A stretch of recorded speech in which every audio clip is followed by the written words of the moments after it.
ঈশান ভাই, আজ তো আমাদের ফুল সজ্জা। প্লিজ আজ অন্তত তোমার রুমটাতে থাকতে দাও। আমি কাল থেকে বারান্দায় শুবো। তোর প্রতি আমার কোনো ইন্টারেস্ট নেই। ভালো হবে তুই যদি এই রুম থেকে চলে যাস। প্লিজ ভাইয়া, এমন করো না। আমি তো বললাম আমি কাল থেকে আর তোমার রুমে শুবো না। বাসায় অনেক অতিথিরা আছে, বড় একটা সিন ক্রিয়েট হয়ে যাবে। সিন ক্রিয়েটের কথা তুই বলছিস আরশি? তুই এসব বুঝিস না।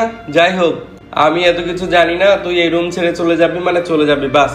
ঈশান আরশির হাত ধরে টেনে ওকে বাইরে ছুঁড়ে মেরে দরজা বন্ধ করে নিল। আর কোনো দিশা না পেয়ে আরশি দরজার উপরে থেকে কান্না করে যাচ্ছে। আরশির কান্নার আওয়াজ ঈশানের কানে এসে বাজছে, কিন্তু ঈশানের কোনো হেলদোল নেই। সে একদৃষ্টিতে বিছানার দিকে তাকিয়ে আছে। কত সুন্দর করে ফুলসজ্জার খাট সাজানো, কিন্তু সাজানো নেই এই জীবনটা। একসময় সাজানো থাকলেও এখন অগোছালো। আরশি সবকিছু শেষ করে দিয়েছে। ঈশান দু চোখ বন্ধ করে ভাবতে লাগলো 3 বছর আগের ঘটনা। সে কি ঈশান ভাই, তুমি এত রাত্রে আমার রুমে? আর আমার দিকেই বা আগাচ্ছ কেন? দেখতে পাচ্ছ না আমার কাপড় চোপড় ঠিক নেই? ঈশানের তাতে কোনো হেলদোল নেই। সে যেমন ছিল তেমনটাই আছে। আরশি খাট থেকে ওড়নাটা নিয়ে আবারও জিজ্ঞেস করলো, কি হলো, বলছো না কেন? ঈশান খপ করে আরশির হাত ধরে ওর দিকে এমন দৃষ্টি নিক্ষেপ করলো যে আরশির আর বোঝার বাকি রইল না। দেখো ঈশান ভাই, তুমি আমার হাত ছেড়ে দাও আর এই রুম থেকে চলে যাও। তোমাকে অনেকবার ওয়ার্ন দিয়েছিলাম আমি, কিন্তু তারপরেও তুমি শোনোনি। আচ্ছা তাই? কে তোর ওয়ার্ন মানছে? তোর বাপ মা কেউ নেই, শুধু আমি আছি, তাই আমার কথাই শেষ কথা। শেষ কথা যদি এটাই হয়ে থাকে, তাহলে তুমিও একটা কথা জেনে রাখো, তোমার অসৎ উদ্দেশ্য কখনো সত্যি হবে না। রিয়েলি? শোন আরশি, আমি যার দিকে একবার নজর দেই তাকে আমি আমার করেই ছাড়ি। আর তুই তো কোন ছা, এই নিয়ে কতটা মেয়ের সাথে। স্টপ ঈশান ভাই। আমেরিকায় এই কালচার থাকতে পারে, এই দেশের কালচার তোমার রক্তে মিশে গেছে। বাঙালিদের মতো আর ভাবো না তুমি। আর তাছাড়াও আমি তোমার চাচাতো বোন। এসব কি করে ভাবো তুমি? এখান থেকে এক্ষুনি চলে যাও, অন্যথায় আমি চাচাকে ডাকতে বাধ্য হব। উনি কিন্তু আজ বাসায় আছেন। ঈশান আরশির হাত ছেড়ে দিল, তবে তার চোখ বলছে সে যা চাইছে সেটা সে নিয়েই ছাড়বে। ঈশান রুম ছেড়ে যাওয়ার সাথে সাথেই আরশি কান্নায় ভেঙে পড়লো। দু চোখ বেয়ে পড়ছে নোনা জল। চোখের জল কিছুতেই আজ বাদ মানতে চাইছে না। আরশি ভেবে নিল সে আর আমেরিকায় থাকবে না, বাংলাদেশে চলে যাবে। স্টাডিও কমপ্লিট হয়ে গেছে, এতদিন শুধু স্টাডির জন্য অপেক্ষা করছিল। এখান থেকে না গেলে নিজের সম্মানটাও রক্ষা করতে পারবে না। এতদিন নানা তালবাহানায় ঈশানকে দূরে রেখেছে, কিন্তু এখন ঈশানের হাবভাব আরো খারাপ লাগছে। ডাইনিং টেবিলে বসে অনবরত প্লেটে স্পুন নেড়ে যাচ্ছে আরশি, কিন্তু মুখে কিছু দিচ্ছে না। আরশি চাচা ব্যাপারটা কিছুক্ষণ লক্ষ্য করে বললেন, আতসী, তুমি খাচ্ছ না যে কোনো সমস্যা? আসলে চাচ্চু, আমি দেশে ফিরতে চাইছি। আমার স্টাডিও কমপ্লিট, এখানে থেকে কি আর লাভ বলো? সে কি, তুমি চলে যাবে মানে? এখানে কি এত অভাব পড়েছে যে তুমি বিদেশে চলে যেতে চাচ্ছ? আমার মনে হলো আপনাদের থেকে একবার পারমিশন নেওয়া দরকার, যদিও জানতাম যে আপনারা কখনো রাজি হবেন না। কিন্তু এবার আর আপনাদের কোনো কথা আমি শুনতে চাইছি না। আপনাদের হয়তো নিজের দেশের প্রতি কোনো টান নেই, কিন্তু আমার তো টান আছে। প্রতিনিয়ত আমার জন্মভূমি আমাকে ডাকে, তার কাছে ছুটে যাওয়ার জন্য। আপনাদের বলার প্রয়োজন মনে করেছিলাম, তাই বললাম। এবার পারমিশন দেয়া না দেয়া আপনাদের ব্যাপার, তবে দেশে তো আমি যাবই। এইসব কি ধরনের কথা আরশি? উনি তোমার চাচা, আর এই কথাটা তুমি ভুলে যেও না। তোমাকে এতদিন খাইয়ে দাইয়ে পড়াশোনাও করিয়েছেন উনি, আর তুমি ওনাকে ব্লেম করছো? আচ্ছা তাই, এটা তো ওনার কর্তব্য। আমার বাবাও কিন্তু ওনাকে খাইয়ে দেয় লেখাপড়া করিয়ে এত বড় করেছেন, আর আপনারাও সেটা ভুলে যাবেন না। আর আমি ওনাকে ব্লেম করিনি। আরশি প্লেটের উপর স্পুনটা টন করে ফেলে সেখান থেকে প্রস্থান করলো। আরশির চলে যাওয়া আর এমন কথাবার্তা দেখে ঈশানের শরীর রাগে থরথর করে কাঁপছে। সেও আরশির পেছন পেছন চলে গেল। আরশি ওর রুমে গিয়ে ততক্ষণে লাগেজে কাপড় ভরতে শুরু করে দিয়েছে। আরশি, তুই কাপড় গোছাচ্ছিস কেন? তুমি এখনো বুঝতে পারছো না ঈশান ভাই, আমি কেন কাপড় গোছাচ্ছি? প্লিজ এখান থেকে চলে যাও, আর আমার কাজ আমাকে করতে দাও। আরশি, তুই চলে যাবি, কিন্তু তুই চলে গেলে আমি কি নিয়ে বাঁচবো? তুমি আমেরিকায় আছো, একটা গেলে 10টা পেয়ে যাবে। ঈশান ভাই, আমি তোমার 2 পায়ে পড়ি, তুমি আমাকে ছেড়ে দাও প্লিজ। আমি আর এমন নরক যন্ত্রণা সহ্য করতে পারছি না। আমি তোকে নরক যন্ত্রণা দিচ্ছি? তা নয়তো কি? হ্যাঁ, আচ্ছা আরশি, তুই কি আমার খারাপ দিকগুলোই দেখিস? আমার ভালো কিছু তো তোর চোখে পড়ে না? না পড়ে না, কারণ ভালো কোনো দিক তোমার মধ্যেই নেই। এই দেখ আরশি, আমি কান ধরেছি, তোকে আমি আর জ্বালাবো না, তবুও তুই আমাকে ছেড়ে যাস না প্লিজ। তুই চলে গেলে পাগল হয়ে যাব আমি। আমি যে তোকে ভালোবাসি। ভালোবাসি ভালোবাসি ভালোবাসি, এই কথাটা তোমার মুখ থেকে শুনতে শুনতে আমার এখন বিরক্ত লেগে গেছে, জাস্ট অসহ্য। আমি চলে যাচ্ছি, আর কোনো কথা শুনছি না তোমার। ঈশান একটা বিদ্রুপের হাসি দিয়ে বলল, দেশে ফেরা কি হাতের মোয়া? এত তাড়াতাড়ি কি দেশে ফেরা যায়? এটা কি তোর নিজের দেশ যে যখন ইচ্ছে তখন গাড়ি করে এক জেলা হতে আরেক জেলায় চলে যাবি? ঈশানের কথা শুনে থম মেরে গেল আরশি। সত্যি তো, এটা তো সে ভেবে দেখেনি। দেশে ফিরতে হলে তো আগে প্লেনের টিকিট কেটে রাখতে হয়, কমপক্ষে হলেও 15 দিন আগে। ঈশান আরশির মুখের দিকে তাকিয়ে চলে গেল। ভেবে ভাবনার কুল কিনারা পাচ্ছে না আরশি। এখান থেকে তো তাকে চলে যেতেই হবে। আরশির হঠাৎ মনে পড়লো তার বান্ধবী জয়ার কথা। সেও আমেরিকায় থাকে। আরশি তাকে ফোন করলো। বেশ কয়েকবার রিং হওয়ার পর জয়া ফোনটা রিসিভ করলো। শোন জয়া, আমার কিন্তু তোর হেল্প চাই। কি ধরনের হেল্প? আমাকে তোর বাড়িতে 15-17 দিনের মতো থাকতে দিতে হবে। এটা তো বেশ ভালো কথা, তো চলে আয়। কিন্তু হঠাৎ তুই তোর চাচার বাসা ছেড়ে আমাদের বাসায় আসতে চাইছিস কেন? কোনো সমস্যা হয়েছে কি? দেখ জয়া, সমস্যা না হলে তোকে বলতাম না। তুই তো জানিস ঈশান কতটা খারাপ ছেলে। ও যে কোনো সময় আমার উপরে জানোয়ারের মতো ঝাঁপিয়ে পড়তে পারে। নিজের সতীত্ব রক্ষা করতে আমাকে যা করার তাই করতে হবে। আমাকে কি করতে বলছিস? শোন, তুই আমাদের বাসায় আয়, আর চাচু জিজ্ঞেস করলে বলবি তোদের বাসায় 2 দিনের জন্য বেড়াতে যাচ্ছি। কিন্তু কিভাবে কি করব কিচ্ছু বুঝতে পারছি না। তুই আয়, পরিস্থিতি বুঝে কথা বলা যাবে। ঈশান ভাই দারোয়ানকে বলে রেখেছে আমাকে যেন বাইরে বেরোতে না দেয়। এখন তুই আমার একমাত্র অবলম্বন। আচ্ছা, আমি দেখছি কি করা যায়। বিকেলে আসছি তোদের বাসায়। বিকেলে জয়া আরশিদের বাসায় এলো। সে চুপচাপ বসে আছে আরশির চাচা চাচির সামনে। ঈশান বাসায় নেই। চাচু, জয়া আপনাদের কিছু বলতে চাই। কি বলতে চাও? আসলে আঙ্কেল, হয়েছে কি, আরশিকে আমি আমাদের বাসায় 2 দিনের জন্য নিতে চাইছি। কত বছর ধরে তো সে এক বাসায় পড়ে আছে, অন্য কোথাও যায় না। ও সব সময় একা থাকতে থাকতে তো বোরিং হয়ে যায়, তাই না? আর আমার মনে হয় আরশি যদি 2-3 দিনের জন্য আমার সাথে থাকে তাহলে সে দেশে ফিরতে চাইবে না। আমেরিকার নানান প্যালেসে ওকে ঘুরিয়ে নিয়ে আসবো, দেখবেন ওর মন ভালো হয়ে গেছে। আমি আরশিকে অনেকবার বলেছি যেন সে দেশে না যায়, কিন্তু কে শোনে কার কথা। তাই আমি আপনাদের বললাম, এবার আপনারাই ভেবে দেখুন যে আপনারা কি করবেন। আইডিয়াটা মন্দ না আরশি, তুমি জয়ার সাথে যেতে পারো। চাচার কাছ থেকে পারমিশন পেয়ে আরশির মুখে হাসি ফুটে উঠলো, তবে সেটা প্রকাশ করলো না। জয়ার হাত ধরে চাচার রুম থেকে চলে গেল। নিজের রুমে গিয়ে লাগেজে কয়েকটা কাপড় ভরে নিল। রুমের বাইরে পা রাখতে আরশির চাচি বলে উঠলেন, আরশি, তুমি কোনো রকমে পালিয়ে যেতে চাইছো না তো? চাচির এমন সন্দিহান কথা শুনে আরশি থতমত খেয়ে গেল। এক মুহূর্তের জন্য মনে হচ্ছে সে ধরা পড়ে গেল। জয়া আরশির অবস্থাটা বুঝতে পেরে নিজেই বলল, আপনি কি বলছেন আন্টি? ও যাতে দেশে না ফিরতে পারে সেজন্যই তো ওকে আমি আমার বাসায় নিয়ে যাচ্ছি। আচ্ছা, একটা কথা বলো তো জয়া, আরশি যাওয়াই না যাওয়াই তোমার কি? ও আমার ফ্রেন্ড, মনের কথা ওর কাছে শেয়ার করি। ও চলে গেলে একা হয়ে যাব, তাই না? আচ্ছা, তোমাদের বাসা কোথায়? বেশি দূরে না আন্টি, মাত্র 5 মিনিটের রাস্তা। ও আচ্ছা, আরশি তোমার পার্সেল লাগেজটা একটু খোলো তো। কেন চাচি? যা বলেছি তাই করো। আরশি ওর পার্স আর লাগেজটা খুলে ওর চাচিকে দেখালো। ওর চাচি সবকিছু ভালোভাবে দেখে সেখান থেকে চলে গেলেন। ভালো হয়েছিল তোর ব্যাগে পাসপোর্টটা রেখেছিলাম, তা না হলে তো আজ ধরাই পড়ে যেতাম। এবার তাড়াতাড়ি চল, ঈশান ভাই চলে আসার সময় হয়ে গেছে। জয়া আর আরশি চলে যাওয়া মাত্র ঈশান বাসায় ঢুকলো। রুমের কাভারটা খোলা দেখে তার মনে খটকা লাগলো। ভালো করে খুঁজে দেখলো সবকিছু ঠিক আছে, কিন্তু আরশির পাসপোর্ট নেই। এ কি, আরশির পাসপোর্ট কোথায়? আমি তো এটা এখানেই রেখেছিলাম। আরশি, আরশি, কি হয়েছে ঈশান? তুমি আরশিকে ডাকছো কেন? কিছুক্ষণ আগে তো আরশি ওর বান্ধবীর বাসায় চলে গেল। কি? কে ওকে যাওয়ার পারমিশন দিয়েছে? কে? ঈশান রেগে টেবিলের উপর থেকে ফ্লাওয়ার ভাসটা নিয়ে ফ্লোরে ছুঁড়ে মারলো। চোখ থেকে ঝরঝর করে পানি পড়ছে। ঈশানের চোখে পানি দেখে ঈশানের মা হতবাক। নিজের ছেলেকে বড় হওয়ার পর কোনোদিন কাঁদতে দেখেননি তিনি, কিন্তু আজ দেখছেন। ঈশান, তো মা চলে যাও আমার রুম থেকে এক্ষুনি। আমি আর কাউকে আমার সামনে দেখতে চাই না। ঈশানের মা চলে গেলেন। ঈশান দরজাটা বন্ধ করে হু হু করে কেঁদে দিল। ছেলেরা সচরাচর বেশি কষ্ট না পেলে কাঁদে না, কিন্তু ভালোবাসার মানুষটা আঘাত করলে তখন চোখ বেয়ে না চাইতেও জল পড়ে। আরশিকে সে ভালোবাসে বলে নানান তালবাহানায় আমেরিকায় নিয়েও আসে। প্রতিদিন রাত্রে আরশিকে দেখতে যেতেও ভালোবাসার টানে, কোনো অসৎ উদ্দেশ্য নিয়ে নয়। মাঝে মধ্যে আরশির কাছে ধরা পড়ে গেলে নানান অজুহাত দেখিয়ে দিত। কাল রাতে আরশিকে সারপ্রাইজ দেওয়ার জন্য ওর মাথার কাছে একটা বক্স রাখতে গিয়েছিল, আর তখনই কার উপস্থিতি টের পেয়ে আরশি চোখ খুলে তাকায় আর ঈশানকে দেখে।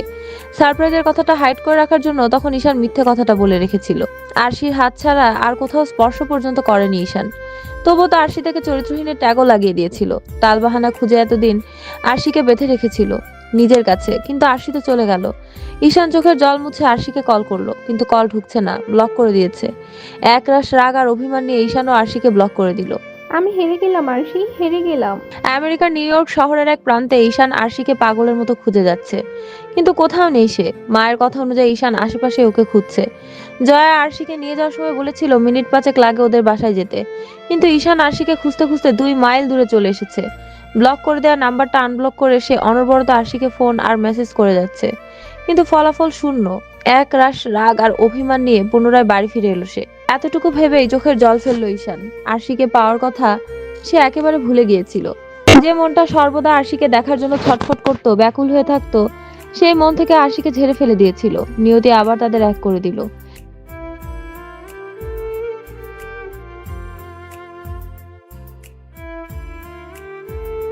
ঈশান ঈশান কাঁপা কাঁপা পায়ে এগিয়ে গিয়ে দরজা খুললো। দরজার পাশে দেয়ালে মাথা ঠেকিয়ে ঘুমিয়ে আছে আরশি। মুখে কালো কালো দাগ পড়ে গেছে কান্না করার ফলে। গায়ের শাড়িটাও এলোমেলো হয়ে গেছে, কুঁচিও হালকা খুলে গেছে। ঈশানের আরশিকে দেখে কেমন যেন মায়া জন্মে গেল। সে আরশিকে কোলে নিতে গিয়েও থেমে গেল। না, ওকে আমি টাচ করতে পারবো না। হাত ধরতাম বলেই চরিত্রহীন বলতো, আর এখন কোলে নিলে তো। ঈশান আরশির সামনে হাঁটু করে বসে ওকে ডাকতে লাগলো। এই মেয়ে, এই উঠো। ঈশানের ডাক শুনে আরশি পিটপিট করে চোখ খুলে তাকালো। ঈশান খেয়াল করলো আরশির চোখ ফুলে গেছে, নয়তো বেশি কান্না করার কারণে। এই উঠে এসে রুমে শুয়ে পড়ো। আমি এই রুমে শুলে তুমি কোথায় ঘুমাবে? এসব নিয়ে তোমায় চিন্তা না করলেও চলবে। আরশি উঠতে যাবে অমনি ওর শাড়ির সবকিছু খুলে গেল। কুচি খুলে যাওয়াতে পেটটাও দেখা যাচ্ছে। একরাশ ভালো লাগার মুগ্ধতায় ঈশান আরশি পেটের দিকে তাকিয়ে আছে এক দৃষ্টিতে। ঈশানকে এভাবে তাকিয়ে থাকতে দেখে আরশি তাড়াতাড়ি শাড়িটা নিয়ে পেট ঢাকলো। ঈশান একবার ভ্রু কুচকে আরশির দিকে তাকিয়ে তাড়াতাড়ি পেছন ফিরলো। বড় বড় কয়েকটা শ্বাস টেনে বলল, পরবর্তীতে কাপড় চোপড় ভালো করে মেইনটেইন করবে। কথাটা বলে সে আরশির সামনে থেকে চলে গেল। টলমল হয়ে রুমে ঢুকে চারদিকে একবার চোখ বোলালো। রাতে পরে ঘুমানোর মতো কিছু আছে কিনা। না, নেই। চারদিকে শুধু ঈশানের জামা কাপড় ছড়িয়ে ছিটে আছে। আরশি নিজের পরনে থাকা শাড়িটাকে ভালো করে সেফটি পিন দিয়ে আটকে নিল। খিদাও লেগেছে অনেক। রাত 12:15 বাজে, মাথা ব্যথাও করছে। আরশি আর কোনো উপায় না পেয়ে খাটে শুয়ে পড়লো। ঈশান প্লেটে করে ভাত আর মাংসের ঝোল এনে রুমে ঢুকলো। প্লেটটা সেন্টার টেবিলের উপর রেখে খাটের দিকে তাকিয়ে দেখলো আরশি এলোমেলো হয়ে ঘুমিয়ে আছে। ঈশানের ইচ্ছে হচ্ছে আরশির চুলগুলোতে একবার হাত বুলিয়ে দিতে, কপালে পড়ে থাকা বেবি হেয়ার গুলোকে ঠিক করে দিতে, কপালে একটা চুমু দিতে, কিন্তু সে পারবে না।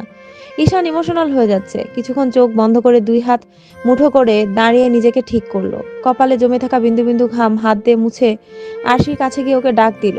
এই আরশি, উঠো উঠো। আরশি শুধুমাত্র তখন ঘুমের রাজ্যে তলিয়ে গেছিল, যেটাকে কাঁচা ঘুম বা গভীর ঘুম বলে। অনিচ্ছা থাকা সত্ত্বেও সে চোখ মেলে তাকালো। ঈশানকে ওর সামনে দেখে কিছুটা হকচকে গেল। জলদি করে শাড়ির আঁচলটা ঠিক করে উঠে বসলো। ঈশান আরশির দিক থেকে চোখ সরিয়ে বলল, টেবিলে খাবার রাখা আছে, ফ্রেশ হয়ে এসে খেয়ে শুয়ে পড়ো। কেউ আর ডাকবে না। আর তোমার সব কাপড় চোপড় মার রুমে আছে, সকালে সব কাপড় পেয়ে যাবে। তুমি খেয়েছো? আমি খাওয়া না খাওয়া তাতে তোমার কি? আর শুনো আরশি, তুমি আমাকে তুমি করে বলবে না, তাহলে কি বলবো? আপনি আপনি করে বলবে, কারণ আমি তোমার কি? নাথিং। আর বেশি প্রশ্ন না করে এসে খাবার খেয়ে আমায় উদ্ধার করো। তা না হলে তো কয়েকদিন পর পাড়ায় পাড়ায় রটিয়ে পড়বে ঈশান খারাপ ছেলে। আরশি ভেঙচি কেটে উঠে বাথরুমে চলে গেল। ঈশান ফ্লোরে একটা বালিশ ফেলে দিল আর নিজে খাটে শুয়ে পড়লো। মুখটা হাত দিয়ে মুছতে মুছতে বাথরুম থেকে বেরিয়ে আসছিল আরশি। ফ্লোরে বালিশ আর খাটে ঈশানকে শুয়ে থাকতে দেখে সে ভালোভাবে বুঝতে পারলো তার জায়গা মেঝেতে। কোনো রকমে খাবারটা খেয়ে মেঝেতে সে শুয়ে পড়লো। সকালে পাখির কিচিরমিচির আওয়াজে ঘুম ভাঙলো ঈশানের। নিভু নিভু করে চোখ মেলে তাকিয়ে দেখলো ওর বুকে আরশি মাথা রেখে ঘুমিয়ে আছে। ঈশানের মনের মাঝে ভালো লাগা কাজ করছে। এই দিনটির জন্য সে কত অপেক্ষা করেছিল। হঠাৎ কি মনে হতেই সে আরশিকে দু হাত দিয়ে ঠেলে দূরে সরিয়ে দিল। কাঁধে কারো হাতের স্পর্শ পেয়ে আরশিরও ঘুম ভেঙে গেল। সেও ঈশানকে তার কাছে দেখে চমকে গেল। তুমি নিজে জেনে আমাকে কষ্ট দিতে চাও, তাই না? আমি আপনাকে কখন কষ্ট দিলাম? তোমার সাহস হয় কি করে আমার বুকে মাথা রেখে ঘুমানোর? এই বুকে মাথা রাখার অধিকার তুমি হারিয়েছো আরশি। তোমাকে আমি মেঝেতে শোয়ার জন্য বলেছি, কিন্তু তুমি আমার খাটে কি করছো? ওই আসলে আমি মেঝেতে কখনো ঘুমাইনি তো, তাই শরীরটা ব্যথা করছিল বলে খাটে গিয়েছিলাম। কিন্তু আপনার বুকে কিভাবে মাথা রাখলাম বুঝতে পারিনি। আমি দুঃখিত, এমন ভুল আর কখনো হবে না। শরীর হাজার ব্যথা করলেও আমি মেঝেতেই শুব। আরশি মুখটা গোমরা করে বাথরুমে চলে গেল। ঈশান চোখ বন্ধ করে আছে। হয়তো আরশিকে সে একটু বেশি কষ্ট দিয়ে ফেলেছে, কিন্তু সেই বা কি করবে? এত কাছে ভালোবাসার মানুষটাকে দেখলে যে কেউ ইমোশনাল হয়ে যাবে। প্রিয় মানুষটাকে একবার ছুঁয়ে দেখার শখ জাগবে। ঈশান এসব ভাবতে ভাবতে আবারও ঘুমিয়ে গেল। আরশি অনেকক্ষণ ধরে বাথরুমে দাঁড়িয়ে আছে। এক শাড়ি পরে থাকতে থাকতে এখন শরীর চুলকাচ্ছে, শাওয়ার নিতে ইচ্ছে করছে, কিন্তু তার কাপড়ই তো নেই। আস্তে আস্তে বাথরুম থেকে বেরিয়ে এসে ঈশানের কাবার্ড খুললো, যদি কিছু পরার মতো পাওয়া যায় তো। কাবার্ডের সব জায়গায় দেখলো সে, কিন্তু কোথাও কিছু পরার মতো নেই। হঠাৎই তার চোখ পড়লো কাবার্ডের এক কোণার দিকে, যেখানে দুটি শাড়ি রাখা, একটা লাল আর একটা নীল, সাথে আবার ম্যাচিং করে ব্লাউজও আছে। এই দুই কালার আরশি খুব পছন্দের। সে খুশি মনে নীল শাড়িটা নিয়ে বাথরুমে চলে গেল। চোখে মুখে পানি ছিটে পড়তেই ঈশানের ঘুম ভেঙে গেল। দুই চোখ ডুলে সামনে তাকাতে দেখলো আরশি চুল ঝাড়ছে, আর তার চুলের পানি ঈশানের চোখে মুখে পড়ছে। পিঠ বেয়ে বিন্দু বিন্দু পানির কণা নিচে গড়িয়ে পড়ছে। বেবি হেয়ারগুলো লেপ্টে কপালে বসে আছে। ঈশান এক মুহূর্তের জন্য ঘরে চলে যাচ্ছে। আস্তে আস্তে এগিয়ে গিয়ে পেছন থেকে জড়িয়ে ধরল আরশিকে। হঠাৎ এভাবে আরশিকে জড়িয়ে ধরাতে আরশি হকচকিয়ে গেল। পাশাপাশি রাগও হচ্ছে তার। ঈশানের হাত পেট থেকে সরানোর চেষ্টা করছে, কিন্তু ঈশান নড়ছে না অবধি। আরশি আর কোনো উপায় না পেয়ে ঈশানের হাতে চিমটি বসিয়ে দিল। হাতে চিমটি কাটাতে ঈশান আরশিকে ছেড়ে দূরে সরে গেল। এতক্ষণ কি করছিল সেটা ভেবেই নিজের চুল ছিঁড়তে ইচ্ছা করছে। আর এদিকে আরশি ফুপিয়ে ফুপিয়ে কান্না করছে দেখে তার আরো ভীষণ রাগ হচ্ছে। সে আরশির দিকে দু কদম এগিয়ে গিয়ে বলল। ঈশানকে হঠাৎ এতটা কাছে দেখে আরশি ঘাবড়ে গেল। জলদি নিজের শাড়ি ঠিক করে একটা শ্বাস টানলো। ঈশান বেশ শান্ত গলাতেই বলল। এই মেয়ে, ভালো করে কাপড় মেনটেন করতে পারো না? আর এই শাড়িটাই বা পরেছো কাকে জিজ্ঞেস করে? আমি কি তোমার জন্য শাড়িগুলো কাবার্ডে সাজিয়ে রেখেছিলাম? এগুলো এক্ষুনি খুলে এসো, আমি তোমার জন্য জামা নিয়ে আসছি। ঈশানের নরম কণ্ঠস্বর শুনে আরশির মনে ভয় কিছুটা দূর হয়ে গেল। এতক্ষণ তো তার হৃৎপিণ্ড দ্রুত গতিতে কম্পন হচ্ছিল। এই না ঈশান ওকে থাপ্পড় দিয়ে বসলো। ঈশান মায়ের কাছ থেকে লাগেজটা নিয়ে এসে আরশির সামনে ছুঁড়ে মারলো। এক্ষুনি শাড়িটা চেঞ্জ করে নিজের জামা বা শাড়ি পরে এসো। আর তোমার বরণের শাড়িটা যেখানে ছিল সেখানে আগের মতো করে রেখে দিবে, আমি বাইরে যাচ্ছি। ঈশান চলে যাওয়ার পর আরশি মুখটা গোমরা করে নিল। আরশির কেন জানি না শাড়িটা খুলতে একদমই মন যাচ্ছে না। শাড়িটাতে ঈশানের গায়ের গন্ধ লেগে আছে। হয়তো কাবার্ডের সব কাপড় ঈশানের ছিল, তাই শাড়িগুলোতেও ঈশানের গায়ের গন্ধ বসে গেছে। অনিচ্ছা থাকা সত্ত্বেও আরশি শাড়িটা চেঞ্জ করে আগের জায়গায় রেখে দিল। সবকিছু ঠিকঠাক করে সে নিচে গিয়ে দেখলো ঈশানের মা খাবার বেড়ে ডাইনিং রুমে রাখছেন। আরশি আর এগুলো না, রোলিং এর উপর ভর দিয়ে দাঁড়িয়ে রইলো। ঈশানের মা একবার আরশির দিকে তাকিয়ে গোমরা মুখ করে বললেন। আর সেই খাবার খেতে এসো, সব রেডি হয়ে গেছে। আর ঈশানকেও ডেকে দাও। আরশি একবার নিচে আর একবার উপরে তাকিয়ে ঈশানকে ডাকতে চলে গেল। এক দৃষ্টিতে বাইরে তাকিয়ে আছে ঈশান, কি যেন গভীরভাবে ভাবছে। আরশি একবার চারদিকে চোখ বুলিয়ে বলল। আপনার মা আপনাকে খাওয়ার জন্য ডাকছেন, নিচে আসুন, খাবেন। খাবো না। সে কি, কেন খাবেন না? তোমাকে কি সবকিছু বলতে হবে নাকি? যাও এখান থেকে। আরশি মন খারাপ করে চলে গেল। ঈশান একটা দীর্ঘ শ্বাস ছেড়ে আবারও মনে করতে লাগলো 3 বছর আগের ঘটে যাওয়া কিছু ঘটনা। সেদিন আরশিকে খুঁজে না পেয়ে ঈশান বাড়ি ফিরে ঠিকই, কিন্তু নিজেকে 4 দেয়ালে বন্দি করে নেয়। দেয়ালে টাঙানো আরশির বড় একটা ফ্রেমের দিকে এক দৃষ্টিতে তাকিয়ে থাকতো সে। মা বাবার সাথেও প্রয়োজন ছাড়া কথা বলতো না, বন্ধুদের সাথে কথা বলতো না, মিশতো না। সবকিছুতেই যেন একটা ভালো লাগা কাজ করতো। এভাবে কেটে গেল আরো 3 বছর। ঈশান সেরকমই আছে। ঈশানের মা বাবা ঠিক করলেন নিজের ছেলেকে নিয়ে দেশে ফিরবেন। ঈশানকে এরকম অবস্থায় আর দেখতে পারছেন না ওনারা। দেশে ফেরার কিছুদিন পর ঈশান একটা রেস্টুরেন্টের সামনে দিয়ে যাচ্ছিল। হঠাৎ আরশিকে দেখে তার মুখে হাসি ফুটে উঠলো। তাড়াতাড়ি করে কারটা আরশির সামনে থামিয়ে বেশ কয়েকবার হর্ন বাজালো। আরশি বিরক্ত হয়ে একবার ঈশানের দিকে তাকিয়ে মুখ ফিরিয়ে নিল। এতে ঈশানের কষ্ট হলেও সে কষ্টটাকে পাত্তা না দিয়ে বলল। আরশি উঠবে? তোমার মতো চরিত্রহীন লম্পটের গাড়িতে উঠবো ভাবলে কি করে?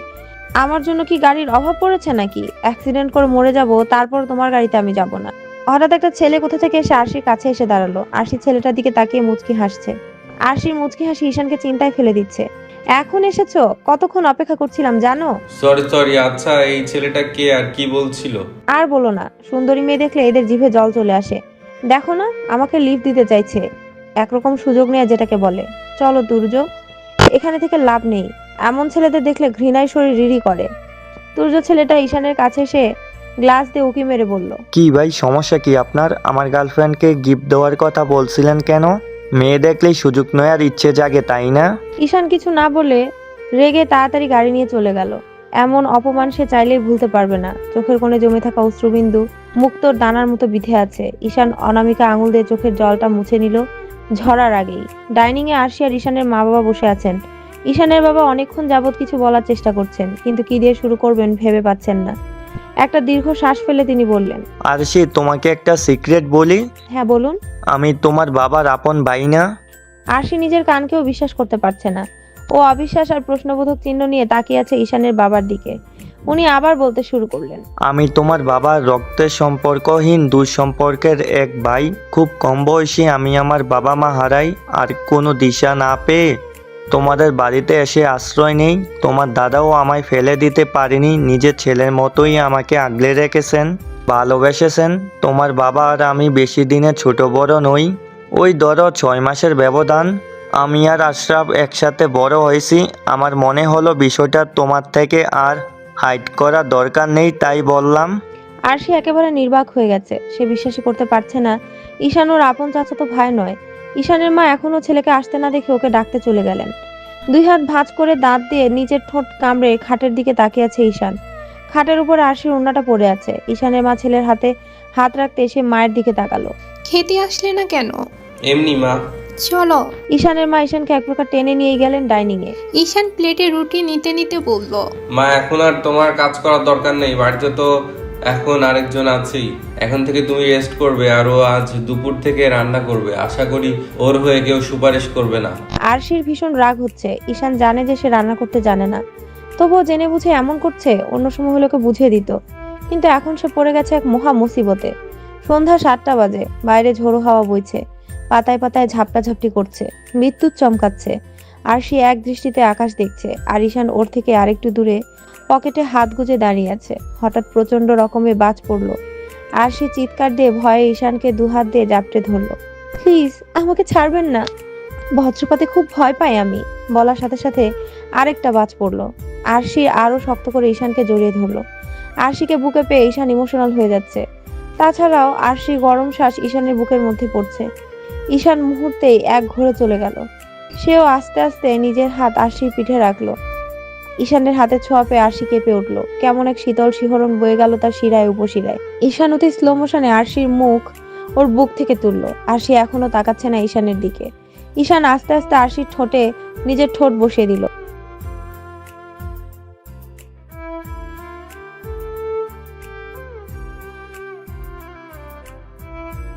একরাশ আবেশে আরশি চোখ বন্ধ করে নিল। আরেকটা বাজ পড়ার সাথে সাথে দুজনেই ছিটকে দূরে সরে গেল। ঈশান নিজের ঠোঁটে হাত দিয়ে আরশির দিকে ভ্রু কুঁচকে তাকিয়ে আছে, আর আরশি কাঁদো কাঁদো মুখ করে ফ্লোরে তাকিয়ে আছে। আরশির এমন ভাবভঙ্গি দেখে ঈশান আরো ঘুরে চলে যাচ্ছে। কপালে জমে থাকা বিন্দু বিন্দু মুক্তোর ন্যায় ঘামগুলোকে হাত দিয়ে মুছে সে চলে গেল রুম ছেড়ে। ঈশান চলে গেছে দেখে আরশি একটা বড় শ্বাস নিল। সে তো ভেবেই নিয়েছিল আজ কোনো না কোনো অঘটন নিশ্চয়ই ঘটে যাবে। বুকের ভেতরের ধুকপুকানি আওয়াজটা কিছুটা কমে আসছে। আরশি ফোনটা হাতে নিয়ে নিজের ঠোঁটটা দেখলো, কেমন জানি লাল হয়ে আছে। প্রথমে ঠোঁটে আলতো করে হাত বুলালেও এখন রাগে জোরে জোরে ঠোঁট ডলছে। পাশে থাকা টিস্যু বক্স থেকে একটা টিস্যু নিয়ে ঠোঁটে ঘষতে লাগলো সে। ঈশান দরজার ওপার থেকে সবকিছুই দেখছে। সে আরশির আচরণ দেখে যতটুকু বুঝতে পারলো যে আরশির মনে এখনো সেই ছেলেটা আছে, তাই ঈশানকে সময় দিচ্ছে না। পরের দিন সকাল সকাল আরশিকে লাগেজ গোছাতে দেখে ঈশানের বেশ খটকা লাগলো। আশ্চর্য, আরশি লাগেজ গোছাচ্ছে কেন? তাহলে কি কালকের আচরণের জন্য সে এমন করছে? কিন্তু কাল যা হয়েছে তার জন্য তো আমি একলা দায়ী ছিলাম না। ও নিজে থেকে আমাকে জড়িয়ে ধরেছিল, তাহলে এখন কেন এমন করছে? এ কি, আপনি রেডি হবেন না? আরশির কণ্ঠস্বর কানে আসতেই ভাবনার জগৎ থেকে বেরিয়ে এলো ঈশান। কিছুক্ষণ এদিক ওদিক তাকিয়ে বলল, কিছু বলছিলে কি? বলছি আপনি রেডি হবেন না? কেন, কোথায় যাব? ও মা, আজ তো আমাদের বাসায় যাওয়ার কথা। 2.5 দিন এখানে, 2.5 দিন সেখানে। আমি এতক্ষণ আপনার জন্য অপেক্ষা করতে পারবো না। তাড়াতাড়ি রেডি হন, নয়তো আমি আপনাকে ছেড়েই চলে যাব। হ্যাঁ, ছেড়ে চলে যেতেই পারো। এছাড়া আর কি বা করতে পারো? পারলে জীবন থেকেও সরে যেতে পারো, আটকাবো না আমি। ঈশান কথাটা বলে খাটের উপরে রাখা একটা টি শার্ট নিয়ে বাথরুমে চলে গেল। এভাবে ঈশানকে বলা আমার উচিত হয়নি। ওর জন্য আজ আমার সম্মান বেঁচে গেছে, এ কথাটা আমাকে ভুলে গেলে চলবে না। আর আমিই বা কি করব? ওকে আমার একদমই ভালো লাগে না। গাড়ি চলছে আপন গতিতে। জানালায় হাত রেখে তার উপরে থুতনি রেখে বাইরে চলন্ত গাড়ি দেখায় ব্যস্ত আরশি। যতই বাড়ির দিকে এগোচ্ছে ততই তার মন ভারী হয়ে আসছে। যদি ঈশান বাড়ির সকলের সাথে উল্টাপাল্টা ব্যবহার করে তাহলে? না না, ঈশান এটা করবে না কখনোই। ও তো আমাকে ভালোবাসে। আরশি ঘাড় কাত করে একবার ঈশানের দিকে তাকালো। ঈশান ফোন ঘাঁটছে। আরশিকে ওর দিকে তাকিয়ে থাকতে দেখে সে ভ্রু কুঁচকে তাকালো। ঈশানের ভ্রু কুঁচকে তাকানো দেখে আরশির সাথে সাথে মুখ ঘুরিয়ে নিল। ছি ছি, এসব কি ভাবছিলাম আমি? ঈশান কোন দুঃখে আমাকে ভালোবাসতে যাবে? অন্যবার তাকালে সে আমার দিকে তাকিয়ে মুচকি হাসতো, আর আজ ভ্রু কুঁচকে তাকালো, তার মানে সে এখন আর আমাকে ভালোবাসে না। আরশি এসব ভাবতে ভাবতে কখন নিজের বাসায় পৌঁছে গেছে টেরই পায়নি। চোখে ঘুম এসেও লেপ্টে আছে, দু চোখের পাতায় ভর করে আসছে। 2 রাজ্যের ঘুম, তার উপর আবার ঈশানও ওকে গাড়ি থেকে নামার জন্য বকছে। আরশি টলমল পায়ে গাড়ি থেকে নামলো। ওর থেকে কিছুটা দূরে ওর মা বাবা দাঁড়িয়ে আছেন। ঈশান দুজনের সাথে কুশল বিনিময় করে বাসার ভিতরে চলে গেল। আরশি ওর মা বাবার সাথে কুশল বিনিময় করে বাসার ভিতরে চলে আসতে নিবে, অমনি ওর মা খপ করে ওর হাত ধরে ফেললেন। আরশি হাত ধরার মানেটা বুঝতে না পেরে ওর মায়ের দিকে প্রশ্নবোধক চিহ্ন নিয়ে তাকালো। তুমি কি এখনো ঈশানকে মেনে নাওনি? ওর হাবভাব এমন কেন? অন্য সময় হলে সে তোমাকে ধরে আমাদের কাছে নিয়ে আসতো, কিন্তু আজ তাকালো পর্যন্ত না। নিশ্চয় তুমি এখনো ওকে মেনে নাওনি। শোনো আরশি, বেশি অহংকার ভালো না। তোমার অহংকারের জন্যই তোমার আজ এই অবস্থা। মা, আমি এখন কথা বলতে চাইছি না, আমার ঘুম পাচ্ছে, আমাকে রুমে যেতে দাও। আরশি ওর হাত মায়ের হাত থেকে ছাড়িয়ে ওর রুমের দিকে ছুটলো।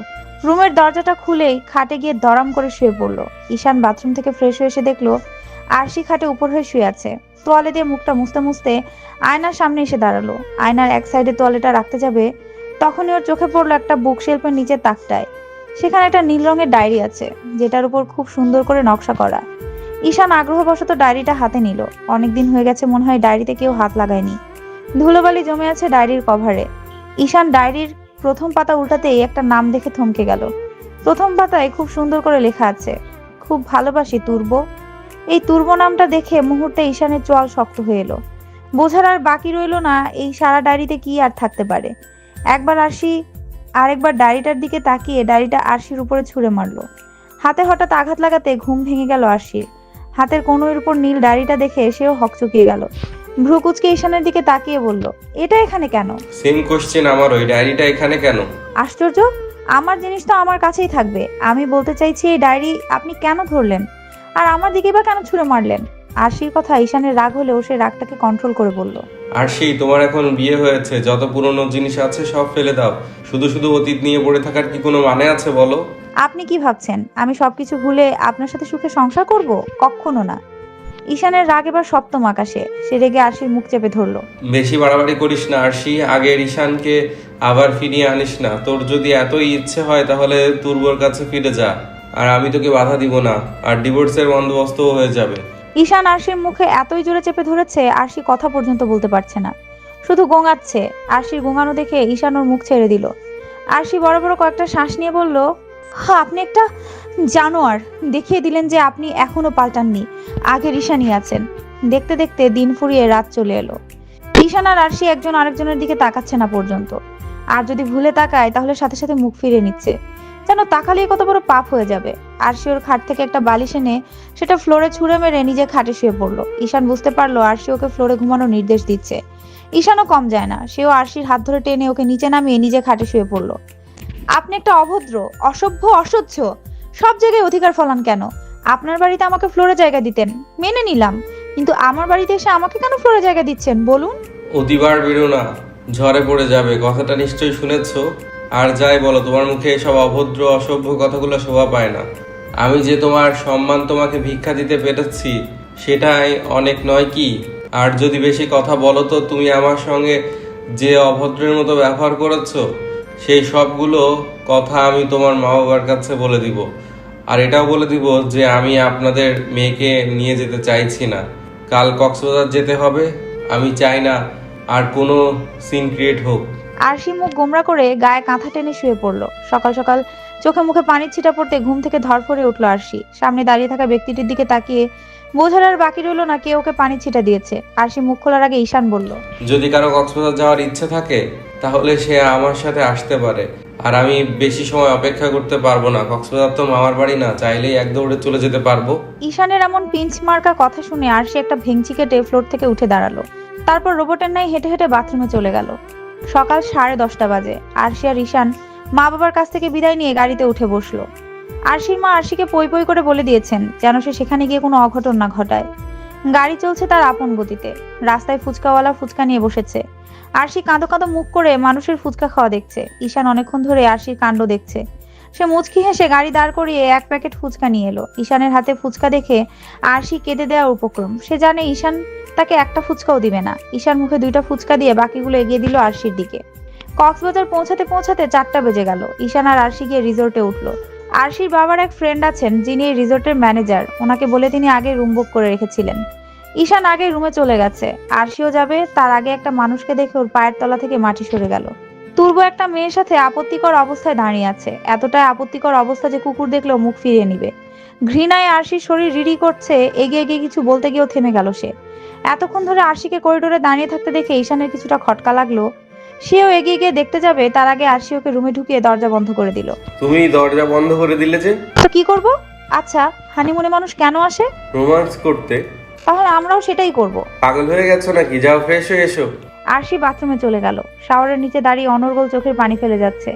চোখের সামনে আবারও ভেসে উঠছে সেই অতীত। যেদিন ঈশানের সাথে আরশির বিয়ে হয় সেদিন তুর্বর সাথে বিয়ে হওয়ার কথা ছিল। বিয়ের কিছুক্ষণ আগে তুর্ব ফোন করে বলে ঈশান নাকি তাকে খুব মেরেছে। আরশি হসপিটালে আছে, এমন অবস্থা তার যে উঠতে পর্যন্ত পারছে না, তাই সে বিয়েও করতে পারবে না। সেদিন নিজের মেয়ের সম্মান রক্ষার্থে আরশির বাবা ঈশানের সাথে আরশিকে বিয়ে দেন। বিয়ের পর তুর্ব প্রতিদিন আরশিকে ফোন করতো আর বলতো সে যেন ঈশানের কাছে না যায় আর ঈশানকে যেন স্পর্শ করতে না দেয়। সে নাকি সুযোগ বুঝে আরশিকে আবারও নিজের করে নিবে। কিন্তু আজ সে নিজে একটা মেয়ের সাথে। অনেকক্ষণ হয়ে গেছে কিন্তু আরশি বাথরুম থেকে বেরোচ্ছে না দেখে ঈশান বেশ ঘাবড়ে গেল। এভাবে বেশিক্ষণ শাওয়ারের নিচে থাকলে তো ঠান্ডা লেগে যাবে। ঈশান বাথরুমের দরজা চাপড়ে আরশিকে ডাকতে লাগলো। আরশি রোবটের ন্যায় হেঁটে হেঁটে এসে বাথরুমের দরজা খুলে দিল। আরশিকে দেখে ঈশান একদমই ফ্রিজড হয়ে গেছে। আরশির শরীর ভিজে একাকার। পেটের উপর থেকে শাড়ি সরে যাওয়াতে তার ফর্সা পেট দেখা যাচ্ছে। ঈশান আরশির পেটের দিকে ঘোর লাগা দৃষ্টি নিয়ে তাকিয়ে আছে। আরশি ব্যাপারটা বুঝে শাড়ি টেনে পেট ঢেকে ফেললো। ঈশান নিজের চোখ সংযত করে লাগেজ থেকে একটা শাড়ি এনে সেটা আরশির মুখের উপরে ছুঁড়ে মারলো। তাড়াতাড়ি শাড়িটা পরে এসো। বেশ কিছুক্ষণ পর একজন স্টাফ এসে খাবার দিয়ে গেল। ঈশান অনেকক্ষণ ধরেই ফলো করছে। আরশি ওর দিকে বারবার তাকিয়ে থাকে। ঈশান মুখে খাবার দিতেই আরশি ওর মুখে খাবার ভরে দিল। ঈশান শুধু অবাকের উপর অবাক হচ্ছে। এই মেয়েটা চাইছেটা কি? এভাবে তাকানোর কি আছে? স্ত্রী তো স্বামীকে খাইয়ে দিতেই পারে, ইটস নর্মাল। হ্যাঁ, স্ত্রী স্বামীকে খাইয়ে দিতেই পারে, কিন্তু স্ত্রীও স্ত্রীর মতো হওয়া দরকার। আর এই যে আমার হাত দেখেছো, আমি নিজেই খেয়ে নিতে পারবো, তোমার কাছ থেকে অ্যাটেনশন পাওয়ার কোনো দরকার নেই। আরশি কিছু বলল না। সে মুখ ঘুরিয়ে খাবার খেতে লাগলো। রাতে চোখ বন্ধ করে শুয়ে আছে ঈশান। হঠাৎ কপালে কারো ঠোঁটের উষ্ণ ছোঁয়া পেয়ে সে চকিতে তাকালো। আরশি ওর দিকে মুচকি হেসে তাকিয়ে আছে। ঈশান একের পর এক শখ খেয়েই যাচ্ছে। ঈশান উঠে বসে আরশির দিকে ভ্রুকুচকে তাকিয়ে বলল, তুমি কি চাইছো বলো তো? রোমান্স। পাগল হয়ে গেছো তুমি? আমাকে কষ্ট দেওয়ার জন্য এমন করছো, তাই না? এসব আপনি কি বলছেন? আমি কিছু বলতে চাইছি না আরশি, তুমি সরো, আমি ঘুমাবো। তো ঘুমান না, আমি আপনাকে মানা করেছি নাকি? ঈশান একটা বালির সাথে নিয়ে সোফায় গিয়ে শুয়ে পড়লো। রাত 12টা ছুঁই ছুঁই। ঈশানের চোখে সবেমাত্র ঘুম এসে হানা দিয়েছিল, তখনই আরশির ফোন বেজে ওঠে। এত রাত্রে ফোন দেখে ঈশানের কিছুটা খটকা লাগলো। সে ঘুমানোর ভান করে রইলো। আরশি ফোনটা রিসিভ করে কি যেন বললো। তারপর একবার ঈশানের দিকে তাকিয়ে দরজা খুলে বাইরে চলে গেল। আরশি রুম থেকে বেরিয়ে যাওয়ার সাথে সাথেই ঈশানও বেরিয়ে গেল। আরশি রিসোর্টের এক পাশে কতগুলো নারকেল গাছ আছে সেখানে গেল। ঈশান সবকিছু উপর থেকে দেখছে। একটা ছেলেকে আরশির সাথে দেখে সে ভীষণভাবে রেগে গেল। ছেলেটি আরশির কাঁধে হাত রেখে কি যেন বলছে। ঈশান মুখটা ভালো করে দেখে বুঝতে পারলো এটা আর কেউ নয়, তুর্ব। তুর্বকে দেখা মাত্র ঈশানের পায়ের রক্ত মাথায় চলে আসার উপক্রম। একরাশ রাগ আর অভিমানে সে পুনরায় এসে সোফায় শুয়ে পড়ল। বেশ কিছুক্ষণ পর রুমে কারো উপস্থিতি টের পেয়ে ঈশান বুঝতে পারলো আরশি এসেছে। তাই সে চোখ না খুলেই বলল, কোথায় গেছিলে?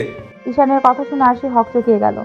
নিজেকে কোনো রকমে ঠিক করে বলল, বাইরে বাতাস খাওয়ার জন্য গেছিলাম। আরশির কথা শুনে ঈশান একটা তাচ্ছিল্যের হাসি দিয়ে ওর দিকে এগিয়ে গেল। তা বাতাসটা কে দিয়েছিল শুনি? মানে কে আবার দিবে? বাতাস তো আল্লাহই দেন। চুপ, একদম চুপ, মিথ্যা কথা। আল্লাহকে টেনে আনো কেন? তুর্বর কাছে কেন গিয়েছিলে তুমি? কেন গিয়েছিলে?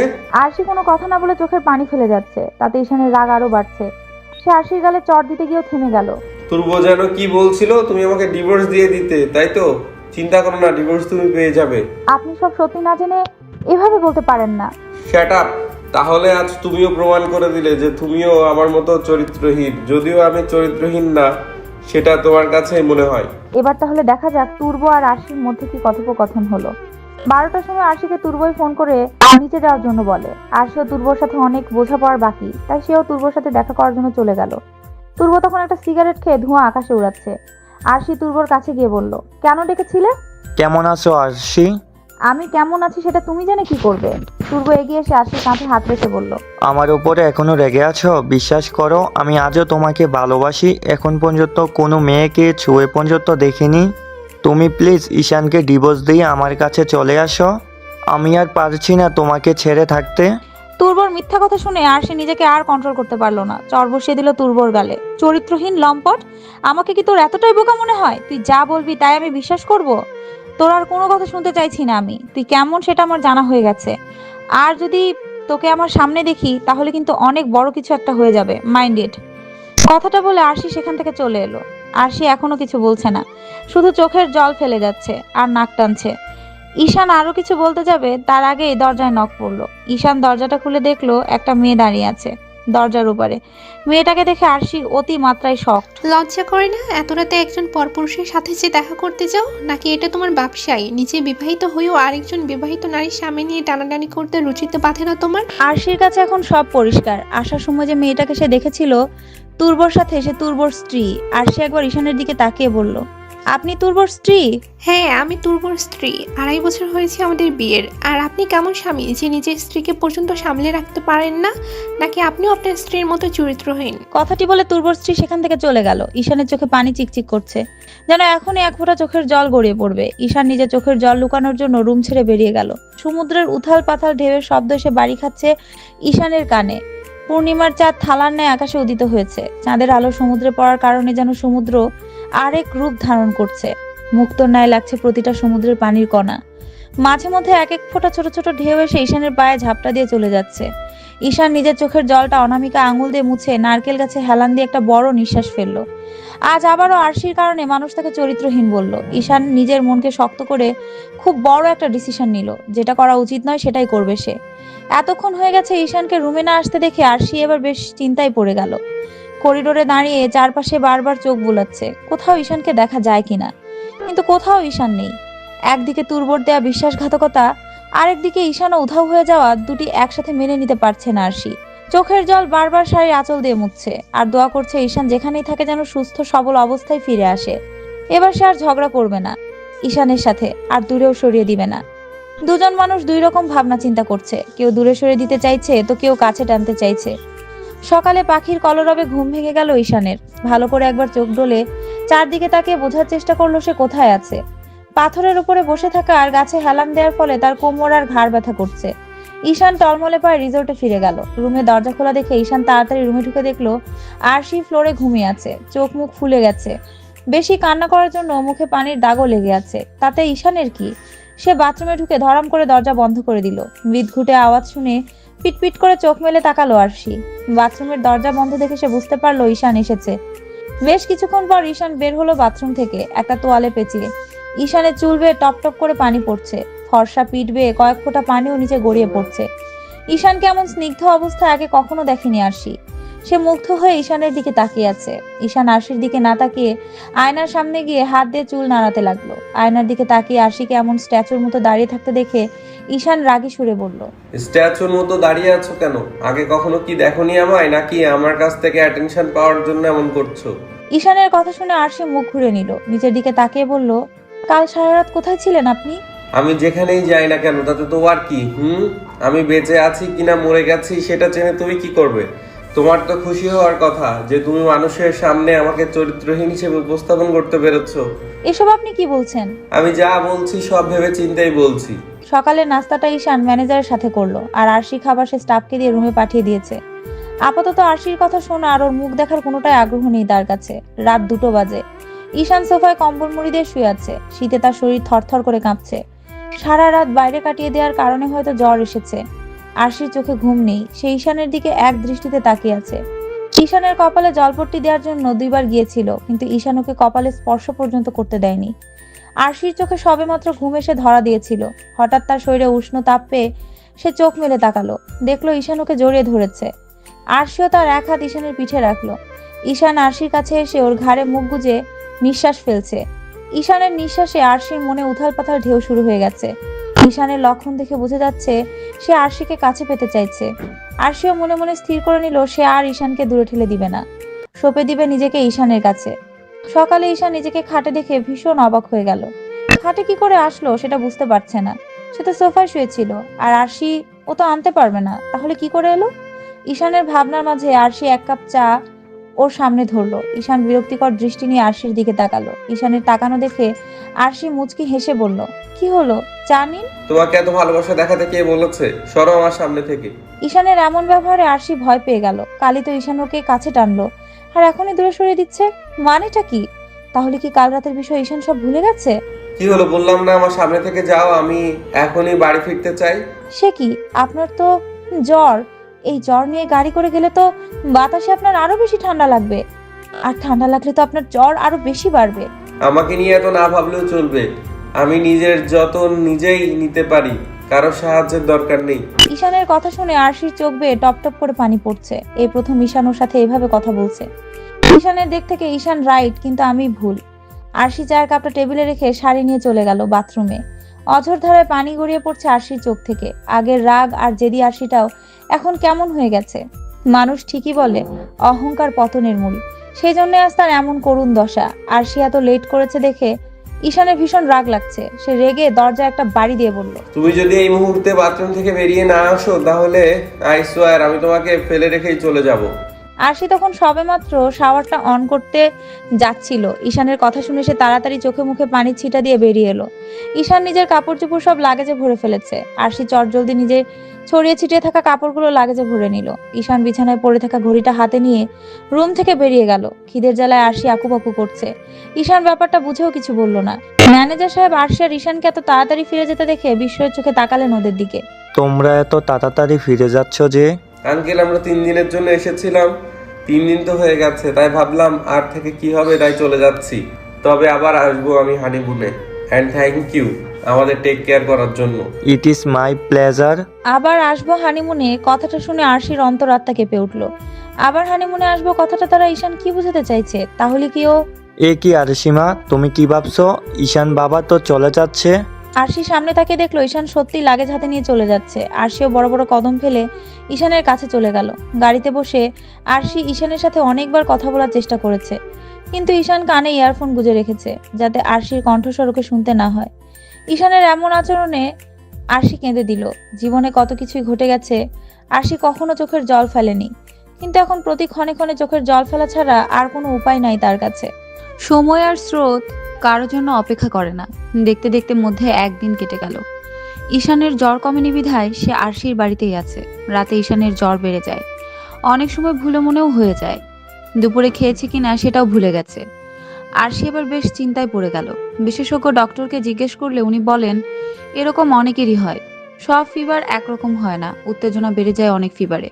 রাতে জ্বর হওয়া সাধারণ কোনো বিষয় নয়। জ্বরের কারণে কেবল রাতে আপনার অস্বস্তি হয় না, সকালেও মধ্যেও ক্লান্তি অনুভব করেন। শরীরের তাপমাত্রা বাড়ার সঙ্গে সঙ্গে কাঁপুনি, খিদের অভাব, ডিহাইড্রেশন, ডিপ্রেশন, হাইপার অ্যালগেসিয়া বা অতি অল্পেই অতিরিক্ত যন্ত্রণাবোধ, ল্যাথার্জি, উত্তেজনা, ঘুম ঘুম, রেশ, যেসব কারণে সে ভুলে যায় সে কি করে। এটা স্বাভাবিক, বাট সবার ক্ষেত্রে না। ঈশানের প্রতি আরো খেয়ালি হতে হবে। আরশি হাতে করে ওষুধ এনে ঈশানের পাশে বসে ঈশানের মুখের কাছে গ্লাস দিতে ঈশান গ্লাস হাত দিয়ে ঠেলে দূরে সরিয়ে দিল। কোনো রকমে উঠে বসে বলল, আমার এত যত্ন নিতে কে বলেছে? তোমার সিম্প্যাথির আমার কোনো প্রয়োজন নেই। এখন কেন আমাকে এত টেক কেয়ার করছো? বয়ফ্রেন্ড ধোকা দিয়েছে বলে? কোনো কুল কিনারা পাচ্ছ না বলে এখন আমাকে বলির পাঠা বানাচ্ছ? তোমাদের মেয়েদের না বিশ্বাস করাই যায় না।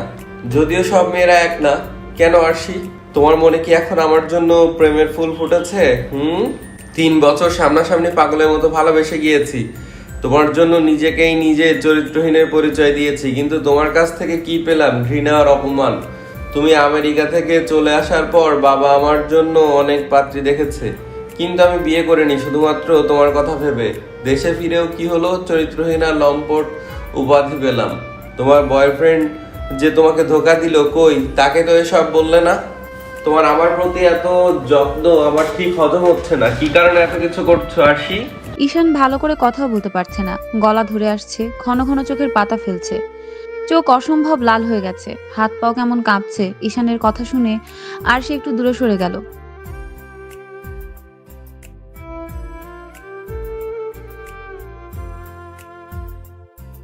সত্যি তো, সে কেন ঈশানের এত টেক কেয়ার করছে? ঈশান অসুস্থ তো ওর খুশি হওয়ার কথা, তাহলে কি আরশি এবার ঈশানের প্রেমে মাতোয়ারা হয়ে যাচ্ছে? কিন্তু এত তাড়াতাড়ি কি করে? পরশু অবধি ও তো নিজের বয়ফ্রেন্ডকে মনে প্রাণে চাইতো। তার দেয়া ধোকাটা আরশির মনে এতটাই প্রভাব ফেললো যে এক নিমিষে অন্যরকম হয়ে গেল। আরশি চোখের কোণায় থাকা জলটা মুছে বলল, আপনি যা ভাবছেন সেসব কিছুই না। আপনি অসুস্থ, তাই আপনাকে এত টেক কেয়ার করছি। পরে তো মানুষ বলবে যে স্ত্রী আছে, তবুও কেন স্বামীর এমন অবস্থা। তাহলে তুমি মানছো তুমি আমার স্ত্রী? আপনি আমি মানলে কি আর না মানলে কি? 3 বার কবুল বলেই তো দুটি মানুষ পর থেকে স্বামী স্ত্রী হয়ে যায়। আইন আর ধর্মগ্রন্থ ঠিক সেটাই বলে। তাই আমার মানা না মানা কিছুই না। আমি বাড়ি ফিরবো। সে কি, এখন তো রাত 12টা বাজে, আপনি এত রাতে বাসায় ফিরবেন মানে কি? তোমাকে এত ভাবতে কে বলেছে? আমি যখন বলেছি আমি বাড়ি ফিরবো মানে ফিরবোই। আপনার কাছে আমি হাত জোড় করছি, দয়া করে অধৈর্য হবেন না। কাল সকালে আমরা চলে যাব আপনার বাসায়। দয়া করে আজ রাতটুকু আমাদের বাসায় কাটিয়ে নিন। তোমার কথা মানতে যাব কেন? আমার কথা মানতে হবে না। যদি আপনি আমাকে কখনো ভালোবেসে থাকেন, তাহলে সেই ভালোবাসার দোহায় আপনি যাবেন না। আপনার শরীরের অবস্থা ভালো না, ভালো করে দাঁড়াতে পর্যন্ত পারেন না, আপনি বাসায় যাবেন কি করে? আরশি ওর হাতে থাকা গ্লাস আর ওষুধগুলো ঈশানের পাশে রেখে দূরে সরে দাঁড়ালো। আপনি তো আমার হাতের জলও খাবেন না, তাই দয়া করে ওষুধগুলো খেয়ে নিন। ঈশান ওষুধ মুখে দিয়ে পানি খেতে যাবে তার আগেই গ্লাসটা হাত থেকে পড়ে ভেঙে গেল। আরশি ভাঙা গ্লাসের দিকে না তাকিয়ে ঈশানকে ধরতে এসে ওর পায়ে কাঁচ বিঁধে গেল, কিন্তু শব্দ করলো না, ঠোঁট কামড়ে ব্যথা সহ্য করে নিল। ঈশান আরশির হাত ওর কাঁধ থেকে ঝাড়া দিয়ে ফেলে একটু দূরে সরে গেল। আরশিও আর ঈশানকে না ধরে ফ্লোর থেকে কাঁচ তুলতে লাগলো। কাঁচগুলো তুলে জানালা দিয়ে ফেলে দেওয়ার সময় ঈশানের চোখ পড়লো ফ্লোরে থাকা ছোপ ছোপ রক্তের দিকে। সে আরশির দিকে বিস্ময় ভরা দৃষ্টি নিয়ে তাকালো। আরশি ব্যাপারটা বুঝে চোখ নামিয়ে নিল। এখন কি তুমি আমাকে পা কেটে ইমপ্রেস করতে চাইছো? মানে? তোমাকে কে বলেছিল পা কেটে আমাকে এসে ধরতে? যাও পা ক্লিন করে এসো। আরশি পায়ের পাতা একটু তুলে তুলে রুম থেকে চলে গেল। আরশি চলে যাওয়ার পর ঈশানের চোখ পড়লো একটা সুন্দর করে আর্ট করা পেপারের দিকে। সেখানে সুন্দর করে লেখা, আগমনী সুর বেজে উঠেছে, সাদা কাশফুল উঠছে আকাশে, মনটা খোঁজে তোমার ছোঁয়া, এই শরতের আশ্বিন মাসে। আরশির লেখা ছন্দ দেখে ঈশান একটু মুচকি হাসলো, তবে বেশি সময় লেখাটার দিকে তাকিয়ে থাকতে পারলো না। চোখ বন্ধ করে নিল। সকাল হতে ঈশান বাড়ি ফেরার জন্য উদ্গ্রীব হয়ে গেল। আরশির মা বাবা ওকে অনেক বুঝিয়েছেন যাতে অসুখটা কমলে বাড়ি ফিরে, কিন্তু না, ঈশান কারো কথা শুনবে না। সে লাগেজপত্র সব সকালে গুছিয়ে নিয়েছে। আরশির পায়েও ব্যান্ডেজ করা। সে আরো 2 দিন থাকতে চাইছিল বাপের বাড়ি, কিন্তু ঈশানের জেদের কাছে হার মেনে তাকেও ঈশানের সাথে বাড়ি ফিরতে হচ্ছে। বাড়ি ফেরার পর ঈশান ভালোই ছিল, সবার সাথে হেসে হেসে কথা বলেছে, একসাথে খাবার খেয়েছে, কিন্তু রাত হতেই তার জ্বর আরো বেড়ে গেল। আরশির ভীষণ ভয় লাগছে। ঈশানের মা তাকে কি বলেন সেটা ভেবে। পাতিলে চিনি দিতেও তার হাত কাঁপছে। এত রাতে আরশিকে রান্নাঘরে দেখে ঈশানের মা কিছুটা অবাক হলেন। এ কি আরশি, তুমি এত রাতে কিচেনে কি করছো? আসলে মা, আপনার ছেলে একটু অসুস্থ, তাই তার জন্য চা করে নিয়ে যাচ্ছিলাম। অসুস্থ মানে কি হয়েছে ওর? ঈশানের মা আরশিকে কোনো কিছু বলার সুযোগ না দিয়ে বড় বড় কদমে ঈশানের রুমে চলে গেলেন। ঈশান তখন চোখ বন্ধ করে আছে। মাথায় কারো হাতের ছোঁয়া পেয়ে আলতো করে চোখ খুলল সে। মা তুমি এত রাতে? আরশি বলল তুমি নাকি অসুস্থ। এ কি, তোমার গা দেখছি পুড়ে যাচ্ছে। সন্ধ্যাবেলায় এই তো ঠিক ছিলে, তাহলে এখন এত জ্বর কিভাবে এলো? আরশি রুমে ঢুকতে ঢুকতে বলল, মা, ওর রাত হলেই জ্বর বেড়ে যায়, নিজেকে নিয়ন্ত্রণে রাখতে পারে না। রাত হলে জ্বর বেড়ে যায় মানে? কতদিন ধরে ওর জ্বর? 3 দিন ধরে। কি? কিন্তু দিনে ভালো রাতে জ্বর, এটা তো খারাপ লক্ষণ। অতিমাত্রায় ডিপ্রেশনে থাকলে এই জ্বরটা এসে দেখা দেয়। আমার ছেলে কি নিয়ে এত ডিপ্রেশনে ছিল? নিশ্চয়ই তুমি আমার ছেলেকে কিছু বলেছ। না মা, ও আমায় কিছু বলেনি। তুমি চুপ করো। ঈশানের মা আঁচল দিয়ে ওনার মুখ মুছে রুম ছেড়ে বেরিয়ে গেলেন। আর সে ঈশানের সামনে চায়ের কাপ ধরে বলল, এই নিন আপনার চা। এই মুহূর্তে ঈশানের চা খেতে মন চাইছে, তাই সে না করেনি। রাত 1টা বাজে। ঈশান গভীর ঘুমে আচ্ছন্ন। আরশি সোফায় বসে বসে উপন্যাস পড়ছে। হঠাৎ ঈশানকে ওর নাম ধরে ডাক দিতেই দেখে সে ঈশানের কাছে গিয়ে ওর মুখের কাছে একটু ঝুঁকে বলল, কিছু বলবেন? আসি, আমার ভীষণ শীত করছে। কথাটা বলে ঈশান আরশির ঠোঁটে নিজের ঠোঁট মিলিয়ে দিল। ঈশানের মুখের গরম শ্বাস আর তাপে আরশির মুখ পুড়ে যাচ্ছে। বলতে গেলে সে এক হাত দিয়ে ঠেলে ঈশানকে দূরে সরিয়ে দিল। আপনি হুঁশে নেই, তাই আমাকে কাছে পেতে চাইছেন, পরে দেখা যাবে সকালে আপনি আমাকে বকাঝকা করছেন। আরশি কথা বলার মাঝে ওর ফোন বেজে উঠলো। স্ক্রিনে তুর্ব নামটা জলজল করছে। এত রাতে তুর্ব ফোন দেখে আরশি ভীষণ রেগে গেল। ঈশান ওর দিকে ভ্রু কুঁচকে তাকিয়ে আছে। ঈশানের চাহনি দেখে আরশির অন্তরাত্মা কেঁপে উঠলো। সে ফোনটা কেটে দিতে যাবে, তার আগে ঈশান ওকে বলল যেন কলটা না কেটে রিসিভ করে আর ফুল স্পিকার দেয়। আর সে একবার ঈশানের দিকে তাকিয়ে কাঁপা কাঁপা হাতে ফোনটা রিসিভ করলো। রিসিভ করার সাথে সাথে ওই পাশ থেকে একটা পুরুষালী কণ্ঠস্বর ভেসে আসলো। আরশি কেমন আছো? আমি কেমন আছি সেটা জেনে তুমি কি করবে? ফোন কেন করেছো? আমি বেঁচে আছি কিনা মরে গেছি সেটা জানার জন্য। এসব কি ধরনের কথা আরশি? কি ধরনের কথা? আচ্ছা, তোমার লজ্জা করে না এত রাতে একজন বিবাহিত মেয়েকে ফোন করো? তুমি তো নিজেও বিবাহিত, তাহলে আমাকে কেন ফোন করো? বাহ, গলার জোর বেড়ে গিয়েছে। তা কিভাবে ঈশানকে পটালে? কয়েকদিন আগে তো বেচারা তোমার কাছে চরিত্রহীন আর লম্পট ছিল, আর এখন? চুপ, একদম চুপ। অন্যদের ব্যাপারে একদম নাক গলাবে না বলে দিলাম। কোথায় তোমার স্ত্রী? এখন কি সে দেখে না এত রাতে তার স্বামী আরেকজন মেয়েকে ফোন করে বিরক্ত করছে? সেদিন তো রিসর্টে অনেক কথা শুনিয়ে দিয়েছিল। এখন কোথায় সে? আর একবার যদি আমাকে ফোন করিস তাহলে আমার চাইতে খারাপ আর কেউ হবে না বলে দিলাম তুরবো। আর সে এক নাগারে কথাগুলো বলে ফোনটা কেটে বড় একটা শ্বাস ফেললো। রাগে শরীর কাঁপছে। ঈশানের দিকে তাকিয়ে দেখলো সে চোখ বন্ধ করে আছে। আর সে ঈশানের কপালে হাত রেখে একবার ডাক দিল, ঈশান, আপনি ঘুমিয়ে গেছেন? না। ডক্টর তো বলেছিল আপনাকে 2টার সময় ওষুধ খাওয়াতে। 2টা তো প্রায় হয়ে যাচ্ছে। দাঁড়ান, আমি আপনার জন্য ভাত নিয়ে আসছি। আরশি প্লেটে করে ভাত এনে দেখলো ঈশান খাটে হেলান দিয়ে বসে আছে।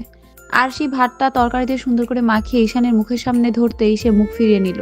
এ কি, আপনি মুখ ফিরিয়ে নিলেন কেন? খাবার খেয়ে তো আপনাকে ওষুধ খেতে হবে, তাই না? না হলে জ্বর কমবে কি করে? ঈশান কোনো কথা না বলে আরশির কাছ থেকে প্লেট নিয়ে নিল। ওর হাত পা কাঁপছে, প্লেটের ব্যালেন্স রাখতে পারছে না ঠিক মতো। আরশি ছো মেরে ঈশানের কাছ থেকে প্লেটটা নিয়ে নিল। নিজের ব্যালেন্সই তো রাখতে পারেন না, আবার নিজে খেয়ে নিবেন। নিন, হা করুন। ঈশান অনিচ্ছা থাকা সত্ত্বেও হা করলো। আরশি ঈশানকে খাইয়ে দিচ্ছে। ঈশান ওর দিকে এক দৃষ্টিতে তাকিয়ে আছে। এই দিনটার জন্য সে কত অপেক্ষা করেছে, কিন্তু এখন যখন দিনটা এলো তখন সে অনুভূতি শূন্য। আরশির মুখে কেমন হাসি লেগে আছে দেখে বোঝা যাচ্ছে সে খুব তৃপ্তি নিয়ে ঈশানকে খাইয়ে দিচ্ছে। ঈশান ঠোঁটের ছোঁয়ার মাঝে মধ্যে কেঁপে উঠছে। আরশি ঈশানকে খাইয়ে ওষুধ দিয়ে বাথরুমে চলে গেল। বেলকনির দরজা উথালপাতাল হয়ে উঠছে। বাইরে প্রচন্ড রকমের দমকা হাওয়া শুরু হয়েছে। আকাশে মাঝে মধ্যে বিজলির রেখা দেখা যাচ্ছে। বজ্রপাতও হচ্ছে, তবে আজ কেন জানি আরশির ভয় করছে না। সে এক দৃষ্টিতে বাইরে তাকিয়ে আছে। হঠাৎ কারেন্ট চলে যাওয়াতে আরশি একটু ঘাবড়ে গেল। সারা রুম একেবারে অন্ধকারে হয়ে আছে। আরশি হাতি হাতি ওয়ার্ড্রপের কাছে গিয়ে একটা মোমবাতি বের করে জ্বালালো। খাটের দিকে তাকাতে দেখলো ঈশান নেই। আশ্চর্য, ঈশান কোথায়? পেছন ফিরতেই কারো বুকের সাথে ধাক্কা খেতেই তাকিয়ে দেখলো ঈশান। ও কিছুক্ষণ আরশির চোখে চোখ রেখে বলল, এত রাতে বেলকুনিতে ঘুমাবে না? আপনি উঠে এলেন যে? আপনি ঘুমাবেন না? সন্ধ্যা থেকে তো শুয়েই আছি, বিছানায় থাকতে থাকতে সারা শরীর ব্যথা করছে, তাই উঠে এলাম। ও, আপনার কিছু লাগবে? না, এখন কেমন লাগছে? আগের চাইতে বেটার। আরশি আর কিছু না বলে ফ্লোরে বিছানা পেতে শুয়ে পড়লো। ঈশান কিছু বলল না আরশিকে, ডিঙিয়ে বেলকনিতে চলে গেল। সকাল থেকে ঈশান বায়না ধরেছে সে স্পাইসি নুডলস খাবে। জ্বরের সময় কম বেশি সবারই স্পাইসি ভালো লাগে। আরশি 2টা বাটিতে করে নুডলস নিয়ে রুমে এলো। এক বাটি ঈশানের হাতে দিয়ে আরেকটা নিজে নিল। ঈশান বেশ দিব্যি নুডলস খেয়ে যাচ্ছে। আরশিও কাঁপা কাঁপা হাতে 1 চামচ মুখে দিল। দেওয়ার সাথে সাথে তার কান দিয়ে ধোঁয়া বেরোতে শুরু করলো। চোখ দিয়ে যেন আগুন বের হচ্ছে। 2 হাত ঝাড়তে ঝাড়তে সে এদিক ওদিক পানি খুঁজতে লাগলো। খাটের এক পাশে পানির গ্লাস রাখা। আরশি ঢকঢক করে সব পানি খেয়ে নিল। তবুও যেন ঝাল কমেনি, উল্টো আরো বেড়েছে। ঈশান এবার বিরক্তিকর দৃষ্টিতে তাকালো আরশির দিকে। সত্যি ওর চোখ মুখ কেমন লাল হয়ে গেছে। ঈশান ওর বাটি ট্রেতে রেখে আরশির হাত ধরে টান দিয়ে পাশে বসিয়ে ওর মুখে ফু দিতে লাগলো। আরশির নিচের ঠোঁট কাঁপছে ছালের কারণে। ঠোঁট প্রচন্ড লাল হয়ে গেছে। ঈশান ঘোর লাগা দৃষ্টি নিয়ে তাকিয়ে রইল আরশির ঠোঁটের দিকে। ওর ঠোঁটটা আরশির ঠোঁটের কাছে নিয়ে যাবে তার আগেই কেউ লজ্জা শরম কি সব পানি দিয়ে ধুয়ে খেয়ে ফেলেছো নাকি? ছি ছি, ভর দুপুরে দরজা খুলে কেউ কি এমন করে? এতটুকু ম্যানার্স কি নেই তোমাদের? চোখে হাত দিয়ে কথাটা বলল একটি মেয়ে। ঈশান মুচকি হেসে বিছানা থেকে উঠে মেয়েটির দিকে এগিয়ে গিয়ে বলল, তা নক না করে কারোর রুমে চলে আসা এটা কি ধরনের ম্যানার্স? আমি জানি না কি। আর কি যেন বলছিলি? ভর দুপুরে এসব কেউ করে নাকি? তা কি এমন দেখলি যে এই কথাটা বললি? ওর শ্বাস আটকে গেছিল, তাই আমি ওর মুখে অক্সিজেন দিচ্ছিলাম, তাতে খারাপ কোথায়? ঈশানের মিথ্যে কথা শুনে আরশি ওর দিকে ফ্যাল চোখে তাকিয়ে রইল। আরশিকে এভাবে তাকিয়ে থাকতে দেখে ঈশান একটু বাঁকা হেসে বলল, ঐশী, ও হচ্ছে তোর ভাবি আরশি, যা মিট করে আয়। কথাটা বলে ঈশান রুম ছেড়ে চলে গেল। ঐশী আরশির কাছে এসে বসে বলল, আচ্ছা ঈশান ভাই অবশেষে তাহলে তোমাকে বিয়ে করলো, তা কেমন আছো? অনেক ভালো, তুমি? আমিও। আমাকে চিনেছো? না। আমি ঈশান ভাইয়ের খালাতো বোন। ও আচ্ছা। রাত 1টা বাজে, সবার খাওয়া শেষ। এখন শুধু ঈশান, ঐশী আর আরশিই বাকি আছে। ঈশান জেদ ধরেছে আজ মধ্যরাতে খাবে, তাই তাদের দুজনকেও না খাইয়ে রেখেছে। আরশি ডাইনিং এ খাবার সার্ভ করছে আর ঈশান বেলকনিতে দাঁড়িয়ে আছে। কাঁধে কারো স্পর্শ পেয়ে পাশে তাকিয়ে দেখলো ঐশী দাঁড়িয়ে আছে। ঈশান মুখে একটু হাসি টেনে বলল, তুই এত রাতে? তুমি বিয়ে করেই নিলে। তুমি পারো বটে। যে মেয়েটা তোমাকে দিনের পর দিন অপমান করে গেছে, চরিত্র নিয়ে কথা বলেছে, শেষে কিনা তুমি তাকেই বিয়ে করলে। আর কত সুন্দর ওকে ভালোবেসে যাচ্ছ। I just can't believe this. কোথায় গেল তোমার ইগো? তুই অ্যাটলিস্ট কি চাইছিস বলতো? আমি যে আরশিকে বিয়ে করেছি সেটা কি তুই মেনে নিতে পারছিস না? আমি মেনে নিলেই কি আর না নিলেই কি? তাহলে এসব কথা উঠছে কেন? আমি আরশিকে ভালোবেসেছি তাই বিয়ে করেছি। তুমি শুধু নিজের ভালোবাসাটাই দেখেছো, আমার ভালোবাসা দেখোনি। কথাই আছে তাকেই ভালোবাসো যে তোমায় ভালোবাসে, কিন্তু তুমি তো এতদিন শুধু মরিচিকার পেছনে দৌড়াচ্ছিলে। দেখ ঐশী, এই ব্যাপারে আমি তোর সাথে কোনো কথা বলতে চাইছি না। বেড়াতে এসেছিস ভালো কথা, সবার সাথে আনন্দ ফুর্তি কর। এভাবে আমার পেছনে কেন আইকার মতো লেগে আছিস? আর দেখ, আমি এখন বিবাহিত, যখন তখন নক না করে আমার রুমে আসিস না। আর কি বলছিলি আমি ওকে ভালোবেসে যাচ্ছি? তোর ধারণা সম্পূর্ণ ভুল। আমি এখনো ওকে মেনে নিইনি, ভালোবেসে কাছে টানিনি। এখন যা আমার সামনে থেকে। ঈশানের কথা শুনে ঐশীর গলা ধরে এলো। এই প্রথম ঈশান ওর সাথে এভাবে কথা বলল। সে আরো কিছু বলতে গিয়েও পারলো না। চোখের জল মুছতে মুছতে রুম থেকে বেরিয়ে গেল। আরশিও রুমে আসছিল। ঐশীকে এভাবে বেরিয়ে যেতে দেখে সে কিছুটা ঘাবড়ে গেল। ঈশানের কাছে এসে ওর হাত ধরে বলল, ঐশী এভাবে কেঁদে বেরিয়ে গেল কেন? আপনি কি ওকে বকেছেন? তোমাকে কৈফিয়ত দিতে হবে নাকি? যাও এখান থেকে। আরশি রেগে সব খাবার ঢেকে এসে শুয়ে পড়ল। ঈশান একবার আরশির দিকে তাকিয়ে খাওয়ার জন্য চলে গেল। ওকে একবারও বলল না। আরশি ভ্যাত করে কেটে দিল। দুপুরে 1 চামচ নুডলস খেয়েছিল, এখন বাজে 1টা 20। এত সময়ের মধ্যে একটা খাবারের দানা ওর পেটে পড়েনি। খিদে পেট চোচো করছে। আরশি 2 গ্লাস পানি খেয়ে শুয়ে পড়লো। ক্লান্ত থাকার কারণে খুব তাড়াতাড়ি ঘুমিয়ে গেল। সকালে মাথায় কারো হাতের স্পর্শ পেয়ে ঘুম ভেঙে গেল আরশির। পিটপিট করে চোখ মেলে তাকিয়ে দেখলো ঐশী ওর দিকে মুচকি হেসে তাকিয়ে আছে, আর হাতে একটা প্লেট। তুমি এত সকালে? কালো তো কিছু খাওনি, তাই আমি নিয়ে আসলাম। খাবারে আবার বিষ-টিষ মেশানো নেই তো? ঈশানের কথা শুনে আরশি ছলছল চোখে ওর দিকে তাকালো। আমি এতটাও খারাপ নই যে কাউকে খুন করে ফেলবো। ঐশী খাবারটা সেন্টার টেবিলে রেখে হনহনিয়ে চলে গেল। আরশি ফ্রেশ হয়ে এসে দেখলো প্লেটে 2টা ব্রেড, একটা কলা আর কয়েকটা চামচের মতো জেলি রাখা। আরশি একবার ঈশানের দিকে তাকালো, তার মুখ তাজা লাগছে।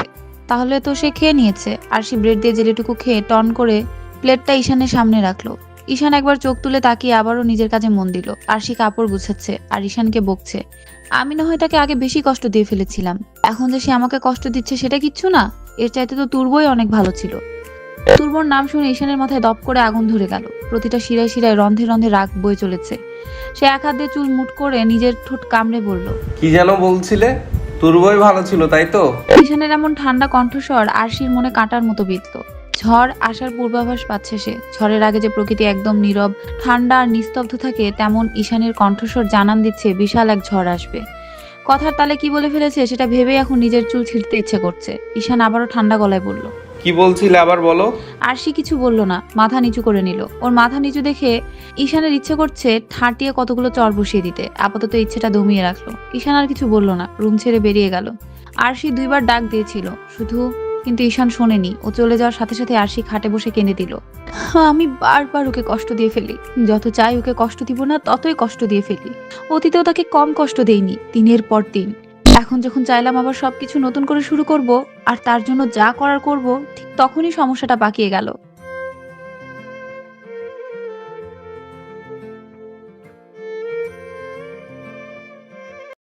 আমারই দোষ, কেন যে ওই লম্পটটার নাম মুখে আনছিলাম। এখন কোথায় গেছে সে কে জানে। ঈশানকে এভাবে রুম ছেড়ে চলে যেতে দেখে ঐশী ব্যাপারটা বোঝার জন্য আরশির কাছে এলো। আরশিকেও কাঁদতে দেখে সে একটু ঘাবড়ে গেল। একটা গলা খাকারি দিয়ে বলল, আরশি ভাবি তুমি কাঁদছো? আর এদিকে দেখলাম ঈশান ভাই কেমন বিধ্বস্ত মুখে বেরিয়ে গেল। তোমাদের মধ্যে কি কোনো মনোমালিন্য হয়েছে? আরশি কিছু বলছে না, একাধারে চোখের জল ফেলে যাচ্ছে। আরশিকে চুপ থাকতে দেখে ঐশী ওর হাত ধরে বলল, চিন্তা করো না ভাবি, ঈশান ভাই চলে আসবে। হয়তো কোনো কারণে রেগে গেছে, কিন্তু দেখবে রাগ কমলে আপনা আপনিই চলে আসবে। এত সুন্দর একটা বউ পাশে রেখে কি করে বেশিক্ষণ বাইরে থাকবে বলো তো? সেই কথায় আরশি একটু মুচকি হাসলেও পরক্ষণে আবার মুখ কালো করে নিল। ঐশী পেছনে 2 হাত দিয়ে মুখটা একটু উপরে তুলে চোখ বন্ধ করে একটা দীর্ঘ শ্বাস ছেড়ে বলল, প্রেমিক কাকে বলে সেটা হয়তো ঈশান ভাইকে না দেখলে বুঝতেই পারতাম না। কতটা ভালোবাসলে একজন আরেকজনকে পাওয়ার আসে 6 বছর তার জন্য কাটিয়ে দিতে পারে। জানো তো ভাবি, একতরফা ভালোবাসার মতো কষ্ট আর কিছু নেই। একতরফা ভালোবেসে খুব কম মানুষই সাকসেস হতে পেরেছে। কিন্তু ঈশান ভাইকে দেখো, সে হাত ধুয়ে তোমার পিছনে পড়েছিল। মানে তার তোমাকে চাই, মানে চাই। তুমি কেন কাঁদছো সেটা আমি জানি না, তবে এটুকু জানি ঈশান ভাই কখনো তোমায় ছাড়বে না। আগে যেভাবে ভালোবাসতো এখনও ঠিক তেমনই ভালোবাসে, শুধু সময়ের বিবর্তনে সে প্রকাশ করতে পারছে না। হয়তো কোনো পরিস্থিতিতে শিকার। তবে চিন্তা করো না, খুব সহজেই সে তোমায় আবারও আগের মতোই ভালোবাসবে। ঈশান আরশির ছিল, আরশিরই থাকবে। ঐশীর কথা শুনে আরশি ওর দিকে অবাক দৃষ্টিতে তাকালো। কাল ওর আর ঈশানের কথা শুনে আরশি এতটুকু বুঝে গিয়েছিল যে ঐশী ঈশানকে খুব ভালোবাসে। কিন্তু এই ঐশী ওকে নির্লিপ্তভাবে সান্ত্বনা দিয়ে যাচ্ছে। লোকে বলে ভালোবাসার জন্য মানুষ সব করতে পারে, কিন্তু ঐশী তো এর বিপরীত। সে পারলেই আরশিকে নানান কটু কথা শোনাতে পারত, কিন্তু ও সেটা করেনি। হয়তো সত্যিকারের ভালোবাসে বলেই ভালোবাসার মানুষটাকে ভালো থাকতে দেখতে চাইছে। যাকে মন দিয়ে ভালোবাসা যায় তার খারাপ কেউ কোনোদিনই চাইবে না। সকাল পেরিয়ে দুপুর চলে এলো, ঈশানের কোনো খোঁজ নেই। আরশি কোনো কাজে মন বসাতে পারছে না।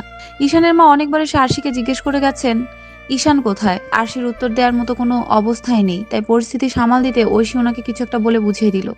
আরশি নুয়ে নুয়ে রুম ঝাড়ু দিচ্ছিল। হঠাৎ ঈশানকে ওর দিকে হন্তদন্ত হয়ে আসতে দেখে আরশির মুখে হাসি ফুটে উঠলেও বেশিক্ষণ থাকলো না।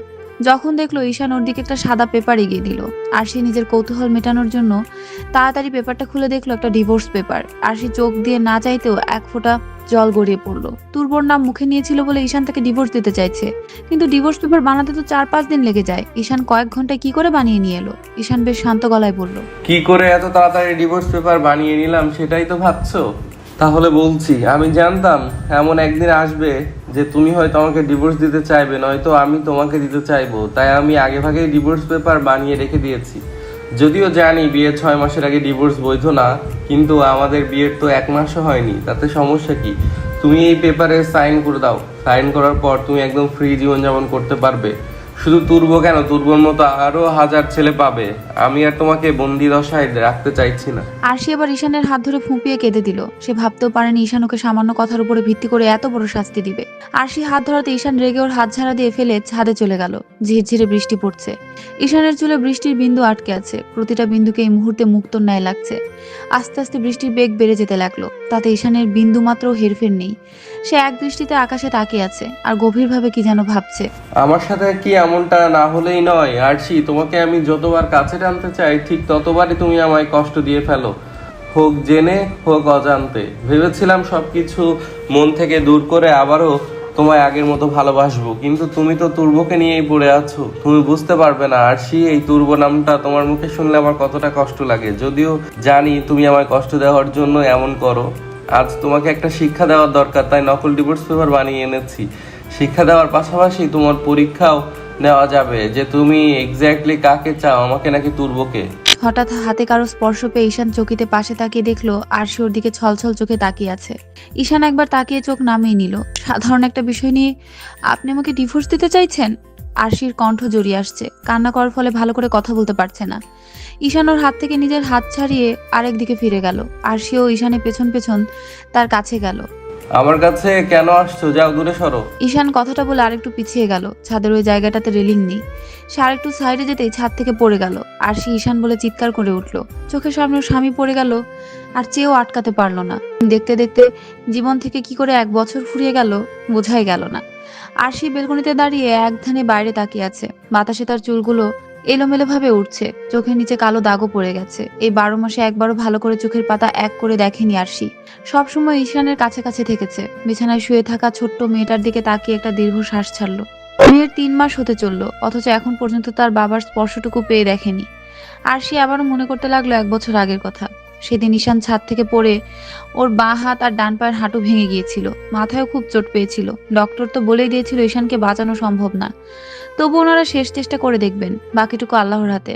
সেদিন হয়তো ঈশানের বাবা মা আর আরশির দোয়ায় ঈশান বেঁচে গিয়েছিল, কিন্তু এখন সে বেঁচেও মরার মতো। 1 বছর ধরে ঈশান কোমায় আছে। যেদিন আরশি জানতে পারলো প্রেগনেন্ট, তখন ওর দুনিয়া অন্ধকারে ছেয়ে গেছিল। খুশি হওয়ার চাইতে উল্টো আরো কষ্ট পেয়েছিল। শুধু এটাই ভাবতো ঈশান নিজের মেয়েকে মেনে নিতে পারবে তো। ছোট্ট মেয়েটার কান্নার আওয়াজে ভাবনা থেকে বেরিয়ে এলো আরশি। তাড়াতাড়ি মেয়েটাকে এক হাত দিয়ে ধরে কোলে তুলে নিল। ঠিক তখনই ওর চোখ পড়লো ঈশানের আঙুলের দিকে। ওর আঙুল নড়ছে। আরশি আবেগে আপ্লুত হয়ে তাড়াতাড়ি ঈশানের হাত ধরে কেঁদে দিল। কিছুক্ষণ ওর হাত ধরে রেখে তাড়াতাড়ি ঈশানের মা বাবাকে ডেকে আনলো। ঈশানের মা হন্তদন্ত হয়ে রুমে প্রবেশ করে প্রশ্ন ছুড়ে মারলেন, আমার ছেলের কি হয়েছে আরশি? মা ও রেসপন্স করছে, এই দেখো আঙুল নড়ছে। ঈশানের বাবা তাড়াতাড়ি ডক্টরকে ফোন করে আসতে বললেন। ডক্টর কিছুক্ষণ চেক আপ করে বলল ঈশান আবারও আগের মতো হয়ে যাওয়ার সম্ভাবনা আছে, তবে আরো 4-5 দিন লেগে যাবে ওকে ঠিক হতে। সবেমাত্র রেসপন্স করেছে। ডক্টরের কথা শুনে পরিবারে খুশির জোয়ার বয়ে গেল। পিচ্চি মেয়েটা কি বুঝেছে কে জানে, সেও খিলখিল করে হেসে দিল। 5 দিন এভাবেই কেটে গেল। ঈশান শুধু এই কদিন হাতই নাড়িয়েছে, কিন্তু চোখ মেলে তাকায়নি। সবেমাত্র চোখ লেগে আসছিল আরশির। হঠাৎ মাথায় কারো আলতো হাতের স্পর্শ পেয়ে চোখ খুলল সে। এই স্পর্শটা যে তার খুব চেনা। মুখ তুলে উপরে তাকিয়ে দেখলো ঈশান ওর দিকে মুচকি হেসে তাকিয়ে আছে। ঈশানকে সুস্থ দেখে আরশি আবেগে কেঁদে দিল। 2 হাত দিয়ে জড়িয়ে ওর বুকের সাথে লেপ্টে গেল। ঈশান আরশির মাথায় হাত বুলিয়ে দিচ্ছে। ঈশানের নজর বিছানার এক সাইডে যেতে এসে আরশিকে ঠেলে ওর বুক থেকে তুলে নিল। কি হয়েছে? এই বাচ্চাটাকে আর কোথা থেকে এলো? আরশি জানতো ঈশান এমন প্রশ্নই করবে, তাই সে কিছুক্ষণ নীরব থেকে বলল, এটা আমার বাচ্চা, মানে আমাদের বাচ্চা। তুমি কি পাগল? আমাদের বাচ্চা আসবে কোথা থেকে? আর এই কয়েকদিনে বাচ্চাই বা কি করে এলো? এ কদিনে মানে? কয়েকদিন আগেই তো আমি ছাদ থেকে পড়েছিলাম। 12 মাস হয়েছে আপনি বিছানায় পড়ে আছেন, আর আপনি বলছেন কদিন? কি 1 বছর? হ্যাঁ 1 বছর। বিশ্বাস না হলে ক্যালেন্ডার দেখুন। ওয়েট 12 মাস যদি হয় তাহলে এই বাচ্চার বয়স কত? 3 মাস। কিন্তু আমরা তো এমন কোনো সম্পর্কে যাইনি। আমি জানতাম আপনি এমন কোশ্চেনই করবেন। ওয়েট। আরশি হাতে করে একটা কাগজ এনে ঈশানের হাতে দিল। ঈশান ভালো করে কাগজটা চোখ বুলিয়ে দেখলো। এটা ডিএনএ রিপোর্ট। আর ডিএনএ রিপোর্ট বলছে এটা এই বাচ্চাটা আর কারো নয়, ঈশানের। ঈশান একটু খুশি হলেও পরক্ষণে মুখ কালো করে বলল, এই রিপোর্টটা যে নকল নয় সে গ্যারান্টি কে দিবে? আপনার বাবা মা। আপনার বাবা নিজে ডিএনএ রিপোর্ট এনে আমার হাতে দিয়েছেন। কিন্তু কিভাবে কি? আরশি রিজোর্টে ঘটে যাওয়া মুহূর্তগুলো সব ঈশানকে খুলে বলল। ঈশানের চোখে পানি চিকচিক করছে। সে খুশিতে আরশিকে দুহাত দিয়ে জড়িয়ে ধরে চুমোয় ভরিয়ে দিল। আমি তোমাকে পাওয়ার জন্য এত ছটফট করতাম, আর তুমি কিনা আমার বাচ্চার মা হয়ে বসে আছো। আরশি কিছু না বলে মুচকি হেসে ওর মেয়েকে ঈশানের কোলে তুলে দিল। মেয়েটা একেবারে বাবার মতো হয়েছে, চোখ নাক ঠোঁট সব ঈশানের। ঈশানের মনে যে সন্দেহ ছিল সেটা এখন আর নেই। সে আলতো করে মেয়েটার কপালে চুমু খেলো। ঈশানের সুস্থ হওয়ার খবর শুনে সবাই এসে ওকে দেখে গেল। বাড়িতে একরকম খুশির বন্যা বয়ে যাচ্ছে। ঈশানের মা সকাল থেকে ছেলের পছন্দের সব খাবার রান্না করে যাচ্ছেন, আর ওর বাবা মিষ্টি বিতরণ করছেন। ঈশান নিজের মেয়েকে নিয়ে বসে আছে। মেয়েটিও একদৃষ্টিতে ঈশানের দিকে তাকিয়ে আছে, আর মাঝে মধ্যে ফোকলা দাঁতে হাসছে। আর সেই মেহমানদের যত্নার্তি করায় ব্যস্ত। রাতে ঈশান রুমে এসে দেখলো পুরো রুম অন্ধকারে ছেয়ে গেছে। কোনো এক অজানা কারণে ওর বুক কেঁপে উঠলো। চারদিকে একবার চোখ বুলালো, কিন্তু আরশি কোথাও নেই। হঠাৎই পিছন থেকে কেউ এসে আলতো করে ওকে জড়িয়ে ধরলো। ঈশান ব্যক্তিটির হাত ধরে সামনে আনলো। এটা তো আরশি। আরশি নতুন শাড়ি পরে সাজুগুজু করেছে। ঈশান ওর দিকে এক দৃষ্টিতে তাকিয়ে রইল, যেন কত বছর ধরে ওকে দেখেনি। ক্রমশ আরশিকে কাছে পাওয়ার কামনা ওকে গ্রাস করতে লাগলো। হয়তো আরশিও সেটাই চায়, তাই সেও ঈশানকে জড়িয়ে ধরলো। অনু, এই অনু, তোর পড়া শেষ? মায়ের ডাক শুনে থেমে গেল অনু। এতক্ষণ দুজন মানুষের প্রেম কাহিনী পড়ে ওর চোখ বেয়ে পানি পড়ছে, কিন্তু ডায়েরির পরের পাতা তো সব সাদা, আর কিছুই লেখা নেই ডায়েরিতে। তাহলে কি ওনাদের কোনো বিপদ হয়েছে? অজানা এক আশঙ্কায় বুক কেঁপে উঠল অনুর। ডায়েরিতে কোনো দিনের কোন ঘটনা সব লেখা আছে। অনুর হিসাব মতে এটা আরো 20 বছর আগের ডায়েরি। তাহলে তো সেই পিচ্চি মেয়েটা অনেক বড় হয়ে গেছে, হয়তো আমার সমান হয়ে গেছে। এটা ভেবে আলতো করে হাসলো অনু। আচমকায় কেউ ওর হাত ধরে ডায়েরিটা কেড়ে নিল। অনু তাকিয়ে দেখলো ওর মা। ওনার চোখ মুখ কেমন লাল হয়ে গেছে, চুলো উস্কো খুস্কো, পরনে মলিন পোশাক। কি হয়েছে মা? সকাল থেকে রান্না করার মতো কিছু যে নেই সেদিকে কোনো খেয়াল আছে তোমার? সারাদিন এই ডায়েরি নিয়ে পড়ে থাকো। বলি সামনে যে পুকুরটা আছে সেখান থেকে তো বড়শি দিয়ে কয়েকটা মাছ মেরে নিয়ে আসতে পারো। সারাদিন মানুষের বাড়িতে খাটাখাটনি করে আমার আর ভালো লাগে না এসব চিন্তা করে। অনুর কানে যেন কথাগুলো গেলই না। সে এক ধ্যানে ওর মায়ের দিকে কিছুক্ষণ তাকিয়ে থেকে বলল, আচ্ছা মা, এই ডায়েরিটা তুমি কোথায় পেয়েছো? অনুর এমন প্রশ্ন ওনাকে অস্বস্তিতে ফেলে দিল। উনি সেদিকে কর্ণপাত না করে বললেন, পেয়েছি এক জায়গায়, তোমার এত কিছু না জানলেও চলবে। কেন যে 3 পর্যন্ত লেখাপড়া করিয়েছিলাম কে জানে। যদি না পড়াতাম তাহলে হয়তো এই ডায়েরিটা নিয়ে পড়ে থাকতে না, আর এটা নিয়ে এত চিন্তাও করতে না। অনু মন খারাপ করে নিল। ওর যে আরো জানতে ইচ্ছে করছে কি হয়েছিল ওদের জীবনে, যে ডায়েরির অর্ধেক অংশটা সাদা রয়ে গেল। অনু রেগে ক্ষিপ্ত দৃষ্টিতে ওর মায়ের দিকে তাকিয়ে আছে। এই প্রথম ওর মা ওকে এড়িয়ে যাচ্ছেন, তাও একটা ডায়েরির জন্য। অনু আবারও বেশ ঠান্ডা গলায় বলল, মা বলো, এই ডায়েরি তোমার কাছে কি করে এলো? বললাম তো তোমার এত কিছু না জানলেও চলবে, আর এই ডায়েরি কি করে এলো সেটা সত্যিই জানি না আমি। তুমি মিথ্যে বলছো মা, তুমি জানো। যদি তুমি নাই জানো তাহলে ডায়েরিটা কি করে এলো বলো তো? অনুর মা কিছুক্ষণ চুপ থেকে বললেন, আগে বলো তুমি অস্বাভাবিক কোনো আচরণ করবে না। মানে? বলো। না করব না। এই ডায়েরি পড়ে তুমি যাদের সম্বন্ধে জেনেছো ওনারা হচ্ছেন তোমার বাবা মা। অনু যেন নিজের কানকেও বিশ্বাস করতে চাইছে না। কানের চারিপাশে শোষো শব্দ করছে।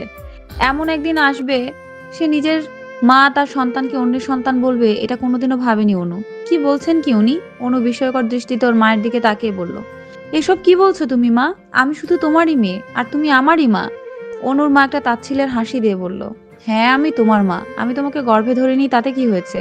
তোমাকে ছোট থেকে লালন পালন করে বড় তো করেছি। আজ থেকে 20 বছর আগে বাইরে উথাল পাতাল ঝড় বইছে। রান্নাঘর থেকে ছুটে গেলাম সামনের দরজা বন্ধ করার জন্য।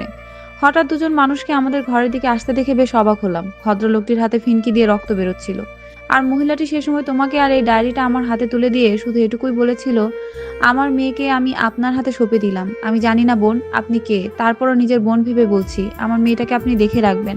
আর ওর গলায় যে লকেটটি দেখছেন ওটাতে ওর নাম লেখা আছে, আর এই ডায়েরিতে আমাদের ব্যাপারে লেখা আছে। ও যখন বড় হবে তখন ওকে সব জানাতে হবে। কথাটা বলে ওনারা আর 1 সেকেন্ডও দাঁড়ালেন না, চলে গেলেন। আমি পেছনে ডেকেছিলাম কিন্তু ওনারা শোনেননি। কিন্তু কি এমন হয়েছিল সেটা তো জানি না, কিন্তু আমার মনে হয় ওনাদের উপরে প্রাণঘাতী আক্রমণ হয়েছিল। কারণ ওনারা চলে যাওয়ার পরই কয়েকটা সন্ত্রাস দেখতে ছেলে কাউকে খুঁজে বের করার জন্য আমার ঘরে ঢুকেছিল। ভাগ্যিস তখন তোমাকে রান্নাঘর এক কোণে লুকিয়ে রেখেছিলাম। অনুর মা সেই লকেটটি এনে অনুর হাতে তুলে দিলেন। স্বর্ণের লকেট, তাতে খোদাই করে অনুর নাম লেখা। উনি এবার একটা দীর্ঘ শ্বাস ছেড়ে বললেন, দামি লকেট, বুঝতেই পারতেছিস আমার মতো গরিব আর মূর্খ মানুষ এরকম লকেট বানাতে পারবে না। হয়তো এটা তোর মা বাবা তোর জন্য খুব যত্ন সহকারে বানিয়েছিল। কারো দৃষ্টি যাতে তোর লকেটের উপর না পড়ে সেই জন্য খুলে রেখে দিয়েছিলাম। এখন এটা তোর কাছে রাখ, কাজে দিবে। অনুর চোখ থেকে টপ টপ করে পানি পড়ছে। এত ঝটকা তাও একসাথে মেনে নিতে পারছে না সে। কোনো রকমে চোখটা মুছে বলল, ওনারা বেঁচে আছেন তো? জানি না রে মা। মা, আমি ওনাদের খুঁজে বের করার জন্য শহরে যেতে চাই। বেশ, তাই হবে। তাহলে আমি রওনা দেই? না, এখন না। সোহেল ও হিজল গাছটার নিচে বসে আছে। যদি একবার জানতে পারে তুই কোথায় চলে যাচ্ছিস তাহলে তোকে মেরে ফেলবে রে। তুই জানিস ছেলেটা কি পরিমাণের গুন্ডা? ওকে ফাঁকি দিয়ে যেতে হলে রাতের জন্য অপেক্ষা করতে হবে। সন্ধ্যা 6টা বাজে অনু অপেক্ষায় আছে কখন চারদিক একেবারে বিদঘুটে অন্ধকার হয়ে যাবে। আসল মা বাবার কথা শুনে তাদেরকে দেখার জন্য আর তর্স হয়েছে না। যদিও জানে ওদেরকে ফিরে পেতে হলে অনেক কষ্ট পোহাতে হবে। চারদিক অন্ধকার হওয়ার সাথে সাথেই অনু বেরিয়ে গেল ওর মা বাবাকে খোঁজার উদ্দেশ্যে। সে আদৌ জানে না তার মা বাবাকে খুঁজে পাওয়া সম্ভব কিনা। বর্ষাকাল, বৃষ্টি না হলেই যেন নাই। অনু এই অন্ধকারে একা একা হেঁটে যাচ্ছে। ল্যাম্পপোস্টের আলোতে যতটুকু দেখা যাচ্ছে ততটুকু অনুসরণ করেই সে হেঁটে যাচ্ছে। তীব্র বাতাসে ওর জামা বারবার উল্টে যাচ্ছে আর সবগুলো চুলগুলো বিরক্ত করার জন্য সামনে আসছে। আকাশে বিজলির রেখা দেখা যাচ্ছে, সাথে হাড় কাঁপানো বজ্রপাত। অনু আরশির মতো বজ্রপাত অনেক ভয় পায়। সে কানে 2 হাত দিয়ে চেপে ধরে হাঁটছে। নিজেকে এখন বড্ড অসহায় মনে হচ্ছে। জানি না এই সোহেলটা আমি নেই সেটা জানলে মায়ের সাথে কি করে। জানি না আমি আদৌ মা বাবাকে পাবো কিনা, নাকি শুধু নিজের আবেগের বশীভূত হয়ে ছুটে চলেছি ওদের খোঁজে। ঝুমধারায় বৃষ্টি পড়ছে, মুষলধারে বৃষ্টি। এক একটা বৃষ্টির ফোঁটা মনে হচ্ছে শরীর থেকে এক টুকরো মাংস তুলে নিতে যথেষ্ট। বাতাস এবং বৃষ্টির মিশ্রণে একটা ঠান্ডা পরিবেশ সৃষ্টি হয়েছে। অনু 2 হাত দিয়ে শরীর ঢেকে হাঁটছে, মাঝে মধ্যে হিচকি উঠছে। ভাঙা যে ছাতাটা সাথে করে নিয়ে এসেছিল, বাতাসে সেই ভাঙা ছাতাটি আরো ভেঙে গেছে। অনু রেগে তখনই ছাতাটা বটতলায় ফেলে এসেছে। ভাঙা ছাতাটাই যদি থাকতো তাহলে হয়তো বৃষ্টির প্রকোপ ওর শরীরের উপর পড়া থেকে একটু রক্ষা করত। অনু এসব ভাবছে আর এগিয়ে যাচ্ছে। শহরে পৌঁছাতে হলে আরো 1 ঘন্টা হাঁটতে হবে। অনু এবার হাঁটার বেগ বাড়িয়ে দিল। কিছুটা দূরে একটা ছাউনি দেখে অনুর মুখে হাসি ফুটে উঠল।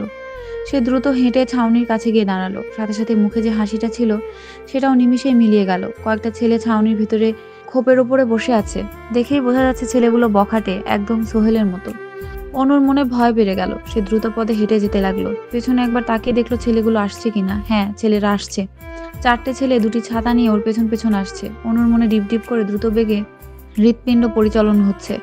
অজানা এক আশঙ্কায় মন বারবার কেঁপে উঠছে। পেছন থেকে একটা ছেলে উচ্চস্বরে বলে উঠল, কি হে সুন্দরী, ছাতা লাগবে নাকি তোমার? অনুর এবার কেঁদে দেওয়ার পালা। সে কিছু না বলে নিজের মতো হাঁটতে লাগলো। একটা ছেলে হুট করে ওর হাত খপ করে ধরে ফেললো। এত দেমাগ কিসের তোর? চল আজ আমাদের সাথে, তোর দেমাগ আজ বের করছি অসভ্য মেয়ে।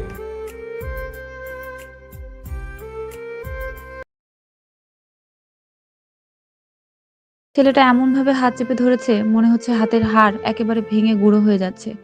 অনু এবার ফুঁপিয়ে কেঁদে দিল। ওর কাঁদা দেখে ছেলেরা অট্টহাসিতে ফেটে পড়লো। অনু ওকে ছেড়ে দেওয়ার জন্য অনেক কাকুতি মিনতি করছে, কিন্তু ছেলেরা ওর কথা এক কান দিয়ে শুনছে, আরেক কান দিয়ে বের করছে।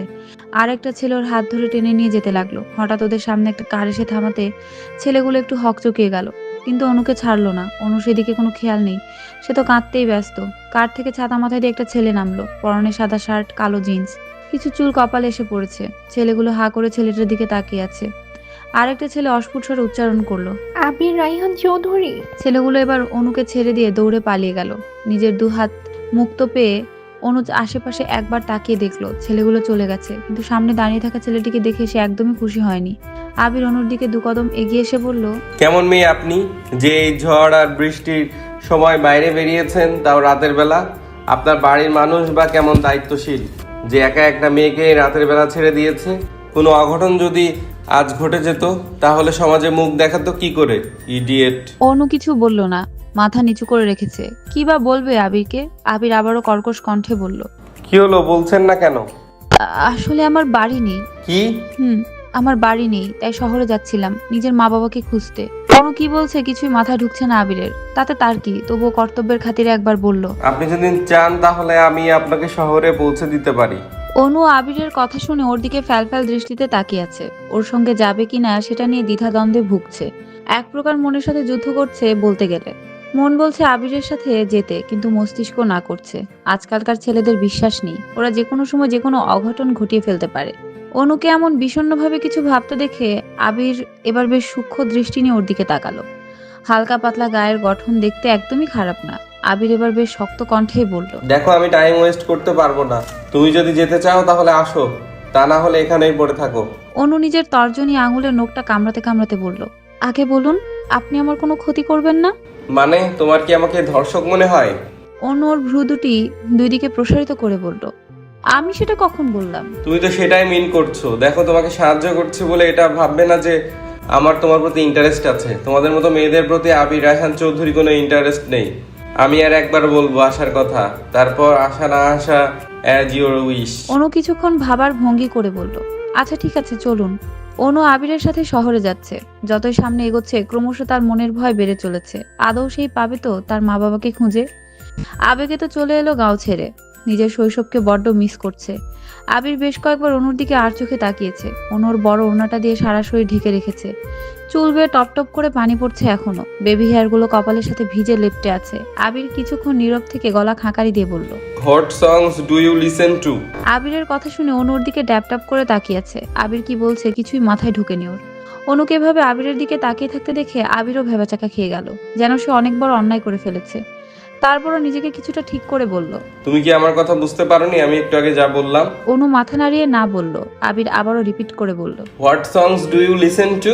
অনু ভ্রুকুচকে বলল, এটার মানে কি? আবির বেশ অবাক চোখে ওর দিকে তাকিয়ে বলল, কেন তুমি জানো না? না। ইয়ার কি করেন নাকি? এখনকার দিনে ইংলিশ জানে না সেটা ভাবা যায়? দেখুন আমি আর কি করছি না। সবাই তো আর আপনাদের মতো বড় লোক না যে বড় বড় স্কুলে ভর্তি করবে। ওটা স্কুল না, স্কুল হবে। হ্যাঁ হ্যাঁ জানি আমি, আমাকে শিখাতে হবে না, আমি যথেষ্ট শিক্ষিত। হ্যাঁ, তুমি তো অনেক শিক্ষিত মানুষ আর আমরা তো মূর্খ। আবিরকে হাসতে দেখে অনু ওর দিকে ছোট ছোট চোখ করে তাকালো। আপনি কি আমাকে কোনোভাবে অপমান করছেন? একদম না। দেখুন আমি তৃতীয় শ্রেণী পর্যন্ত পড়েছি, তাই আমি যথেষ্ট শিক্ষিত আছি। তৃতীয় শ্রেণী? ও মাই গড, তৃতীয় শ্রেণী তো আমি জীবনেও লেখাপড়া করিনি। ডিগ্রির পর আর কতটুকু পড়লে আমি তৃতীয় শ্রেণীর নাগাল পাবো একটু বলবে? অনু ভেংচি কেটে মুখ ঘুরিয়ে নিল। যতটুকু বুঝতে পারলো এই ছেলেটার সাথে কথায় পেরে ওঠা অসম্ভব। অনুকে নীরব দেখে আবির হুহু করে হেসে দিল। আবিরকে এভাবে প্রাণ খুলে হাসতে দেখে অনু এক দৃষ্টিতে তাকিয়ে আছে ওর দিকে। হাসলে আবিরের দুই গালে টোল পড়ে। সামনের চুলগুলো বারবার এসে কপালে পড়ছে আর আবির সেগুলো হাত দিয়ে উপরে তুলছে। এই মুহূর্তে আবিরকে অনুর চোখে অন্যরকম লাগছে। অনু বেশিক্ষণ আর তাকালো না, চোখ ঘুরিয়ে নিল। গাড়িতে কেউই আর কোনো কথা বলেনি, দুজনই খুব চুপচাপ ছিল। শহরে পৌঁছে আবির গাড়ি থামালো। টিস্যুটা দিয়ে নিজের নাকটা মুছে পাশে তাকিয়ে দেখলো অনু সিটে হেলান দিয়ে ঘুমিয়ে আছে। অগোছালো চুলগুলো সব মুখে এসে পড়েছে। আবির অনুর চুলগুলো কানের পিঠে গুজে দিল। আবিরের ছোঁয়াতে অনু একটু কেঁপে উঠলেও ঘুম থেকে উঠল না। আবির কিছুক্ষণ অপেক্ষা করে অনুকে ডাকতে লাগলো। তাকেও বাসায় ফিরতে হবে, অনেক লেট হয়ে গেছে। অনু উঠছে না দেখে আবির ওর গালে আস্তে একটা থাপ্পড় দিল। অনু তাড়াতাড়ি চোখ মেলে সে কোথায় আছে সেটা বোঝার চেষ্টা করলো। এই যে ম্যাডাম, কোথায় যাবেন এখন? অনু এবার ভাবনায় পড়ে গেছে। সত্যিই তো, কোথায় যাবে সে? এই শহরের কাউকেই চেনা নেই তার। ছোটবেলা থেকেই শুনে আসছে শহরের মানুষগুলো খারাপ আর গ্রামের মানুষ সহজ সরল। তাই রাতের বেলা কোথায় যাবে সে? তার উপর এখনকার যা দিনকাল। কি হলো বলো? অনু মুখ কাঁদো কাঁদো করে বলল, আমাকে একটু সাহায্য করুন। এই শহরের কাউকেই চিনি না আমি, শুধু আপনাকে ছাড়া। এখন সাহায্য করতে পারলে একমাত্র আপনিই করতে পারেন। দয়া করে আমাকে সাহায্য করুন। আবির কিছুক্ষণ চুপ থেকে বলল, ঠিক আছে, কদিন না হয় আপনি আমার বাসায় থাকবেন।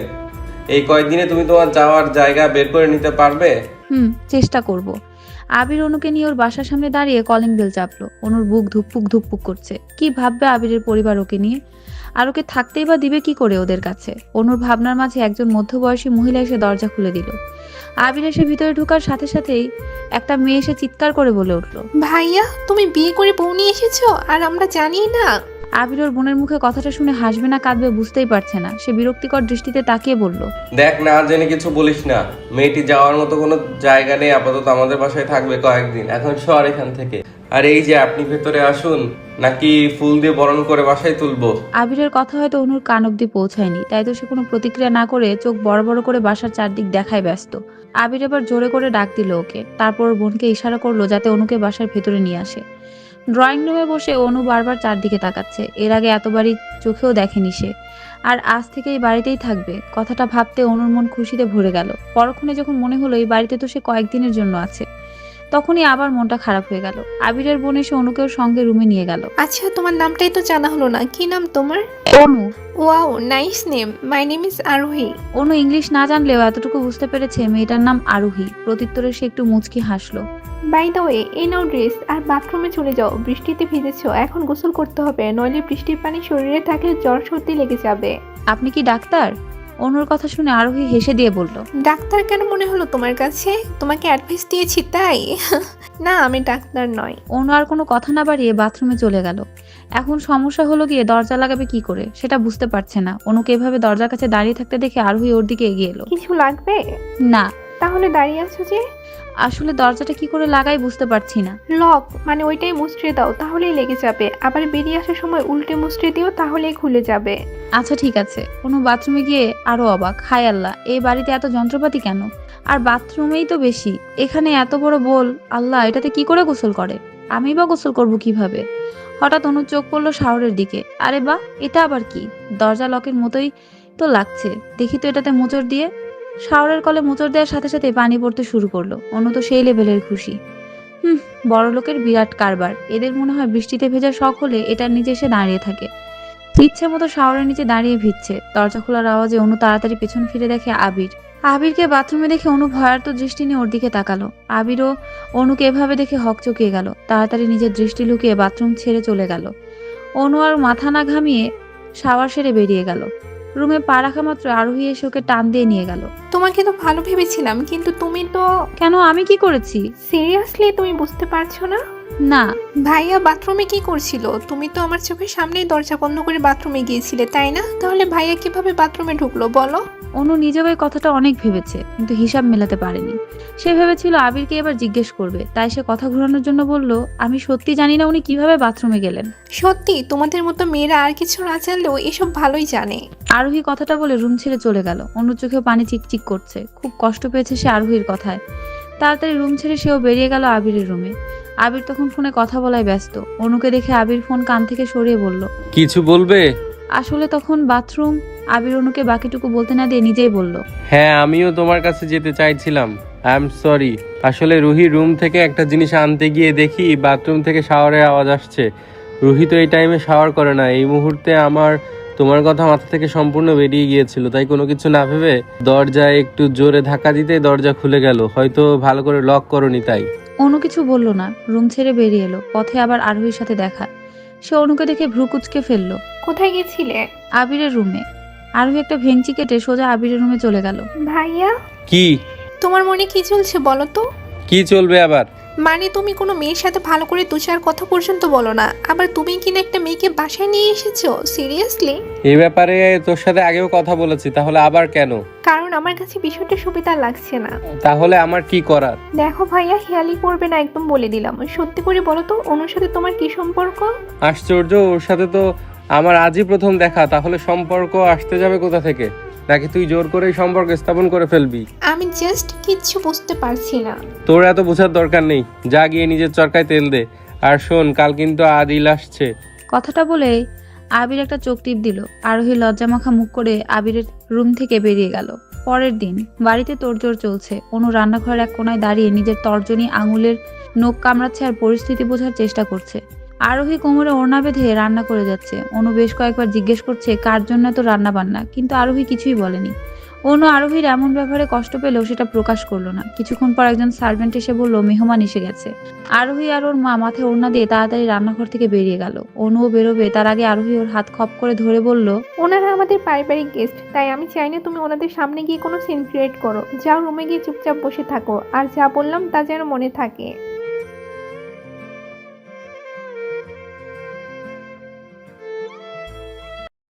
অনু আরোহীর কথায় সম্মতি জানিয়ে মাথা নাড়িয়ে উপরে চলে গেল। রুমের দরজা আটকাতে গিয়ে অনুর চোখ পড়ল ড্রয়িং রুমে বসে থাকা ছেলেটির দিকে। ছেলেটি এক দৃষ্টিতে অনুর দিকে তাকিয়ে আছে। এই দৃষ্টিতে যেন খারাপ কিছু নেই, কেমন যেন মায়া লেগে আছে। অনু ছেলেটির দিকে আর বেশিক্ষণ তাকালো না, দরজা বন্ধ করে দিল। ছেলেটি দরজা বন্ধ, তারপরও সেদিকে তাকিয়ে আছে। আরোহী ব্যাপারটা বুঝে শুধু রাগে ফুঁসছে। অনু কাঁদো কাঁদো মুখ করে মা বাবার কথা ভাবছে। আজ 2 দিন হয়ে গেল সে আবিরদের বাসায় এসেছে, কিন্তু এখন পর্যন্ত মা বাবার কোনো হদিসই মেলাতে পারেনি। আজ যদি সেও তার মা বাবার কাছে থাকতো, তাহলে তারও সুন্দর একটা ফ্যামিলি হতো।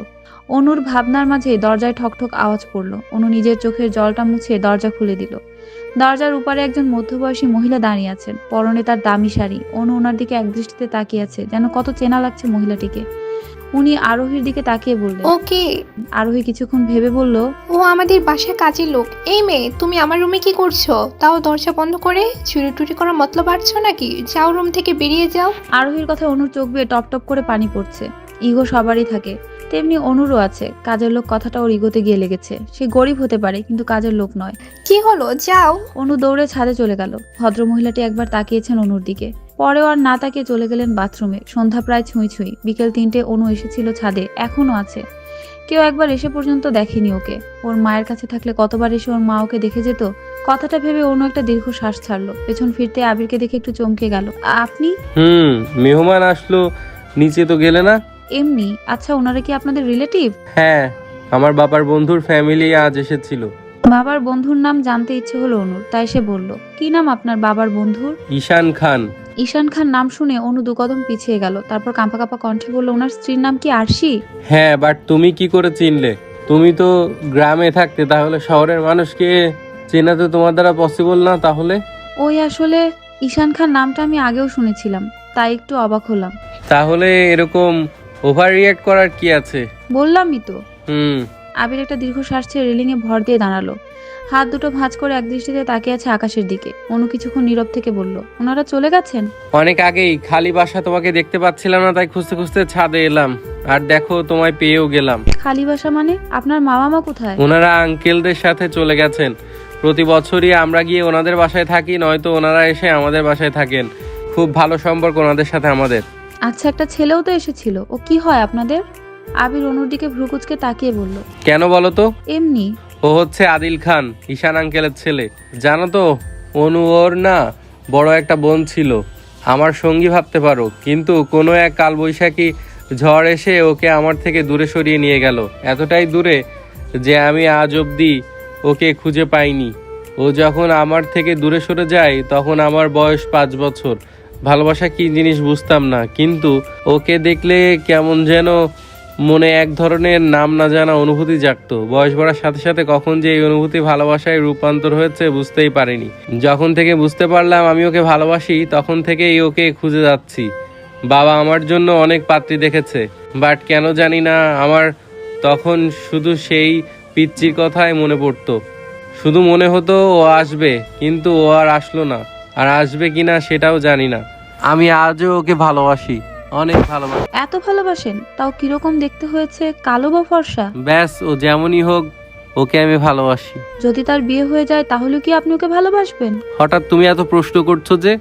এক মিনিট, ওর নামও তো অনু ছিল, অ্যান্ড তোমারও। আর তোমার ঈশান আঙ্কেলের নাম শুনে ওভার রিয়াক্ট করা। আচ্ছা, কোনোভাবে তুমি অনু নাও তো? অনু এতক্ষণ ঠিকই ছিল, কিন্তু আবিরের মুখ থেকে কথাটা শুনে সে একটু অপ্রস্তুত হয়ে গেল। কোনো রকমে জিভ দিয়ে ঠোঁটটা ভিজিয়ে বলল, আপনি এভাবে আমাকে সন্দেহ করতে পারেন না। যখন দেখলেন অনুকে পাচ্ছেন না, তখন আমাকে সন্দেহ করতে শুরু করলেন। আর কারণটা কি কাকতালীয়ভাবে অনুর সাথে আমার নামটা মিলে গেছে, তাই তো? আচ্ছা, দুনিয়াতে কি অনু নামের একজনই আছে বলুন তো? কত শত মানুষ আছে অনু নামের, তাহলে কি সবাই আপনার সেই পিচ্চি অনু? আচ্ছা, তোমার সবকিছুতেই এত ওভার রিয়াক্ট কেন? মানে তুমি সবকিছুতেই এরকম আচরণ করো কেন? কেমন আচরণ? অদ্ভুত। সেটা একান্ত আপনার কাছেই মনে হয়। আচ্ছা ঠিক আছে, কথা পরেও বলা যাবে। আগে নিচে এসো, সন্ধ্যা হচ্ছে, জানালা দরজা সব বন্ধ করতে হবে। আর আকাশের কন্ডিশনও বেশি ভালো নয়। কন্ডিশন মানে? আবির অনুর কথা শুনে ফিক করে হেসে ফেললো। কিছুক্ষণ হেসে তারপর বলল, তোমাকে না কিন্ডারগার্টেন স্কুলে ভর্তি করানো দরকার, তাহলে তুমিও ছোট ছোট বাচ্চাদের সাথে লেখাপড়া করতে পারবে। অনু মুখটা ফুলিয়ে বলল, আপনার যদি এত ইচ্ছে থাকে ছোট স্কুলে ভর্তি হওয়ার, তাহলে আপনি গিয়ে ভর্তি হন। সন্ধ্যা 7টা বাজে। অনু হাতে কফি নিয়ে বসে আছে, আর ওর সামনে আবির হাতে কফি নিয়ে একের পর এক চুমুক দিয়ে যাচ্ছে। অনুকে এভাবে হাতে কফি নিয়ে বসে থাকতে দেখে আবির বলল, কফি কি ভালো হয়নি হাতে নিয়ে বসে রইলে যে? আসলে আমি আগে কখনো কফি খাইনি, খেতে কেমন সেটাও জানি না। খেতে ভালোই, খেয়ে দেখো, ঠান্ডা হয়ে গেলে আবার ভালো লাগবে না। শুরু করো। অনু আবিরের কথা শুনে কফি মুখে দিল। না, খেতে ভালোই। আবির কিছুক্ষণ চুপ থেকে বলল, জানো তো, আমি কখনো কোনোদিন কোনো মেয়েকে কফি খেতে বলিনি, কিন্তু আজ দেখো নিজের হাতে কফি বানিয়ে একজন মেয়েকে খাওয়াচ্ছি। তা আজ তো বুয়া আসেনি, রান্না তো করতে হবে। কি খাবে? আমি রান্না জানি। তাহলে তো ভালোই, চলো রান্না করে দেখি রান্না করার মতো কিছু আছে কিনা। আবির ফ্রিজ খুলে দেখলো অনেক সবজি আছে, বরবটি, চিচিঙ্গা, বাঁধাকপি, পটল আর সিম। অনু চলো আজ বাঁধাকপি খাই, সকালে তো বুয়া আসবেই, তখন না হয় মাছ মাংস রান্না করা যাবে। আপনার ইচ্ছা। আবির পেঁয়াজ কুটছে আর শার্টের হাতা দিয়ে চোখ মুছছে। অনু আবির কিভাবে কাঁদতে দেখে খিলখিল করে হেসে দিল। আবির প্রথমে বিরক্ত হলেও পরে মুগ্ধ হয়ে ওর দিকে তাকিয়ে রইল। এই প্রথম সে অনুকে এভাবে হাসতে দেখছে। অনু হাসলে ওর বাম গালে টোল পড়ে, আর তার মধ্যে আঁকাবাঁকা দাঁতের হাসি। এমন রমণীয় বর্ণনা দিতে গেলে যে আস্ত একটা উপন্যাস লেখা হয়ে যাবে। আবির নিজেকে অনেক কষ্টে সংযত করে বলল। অনু নিজের হাসিটা থামিয়ে বলল,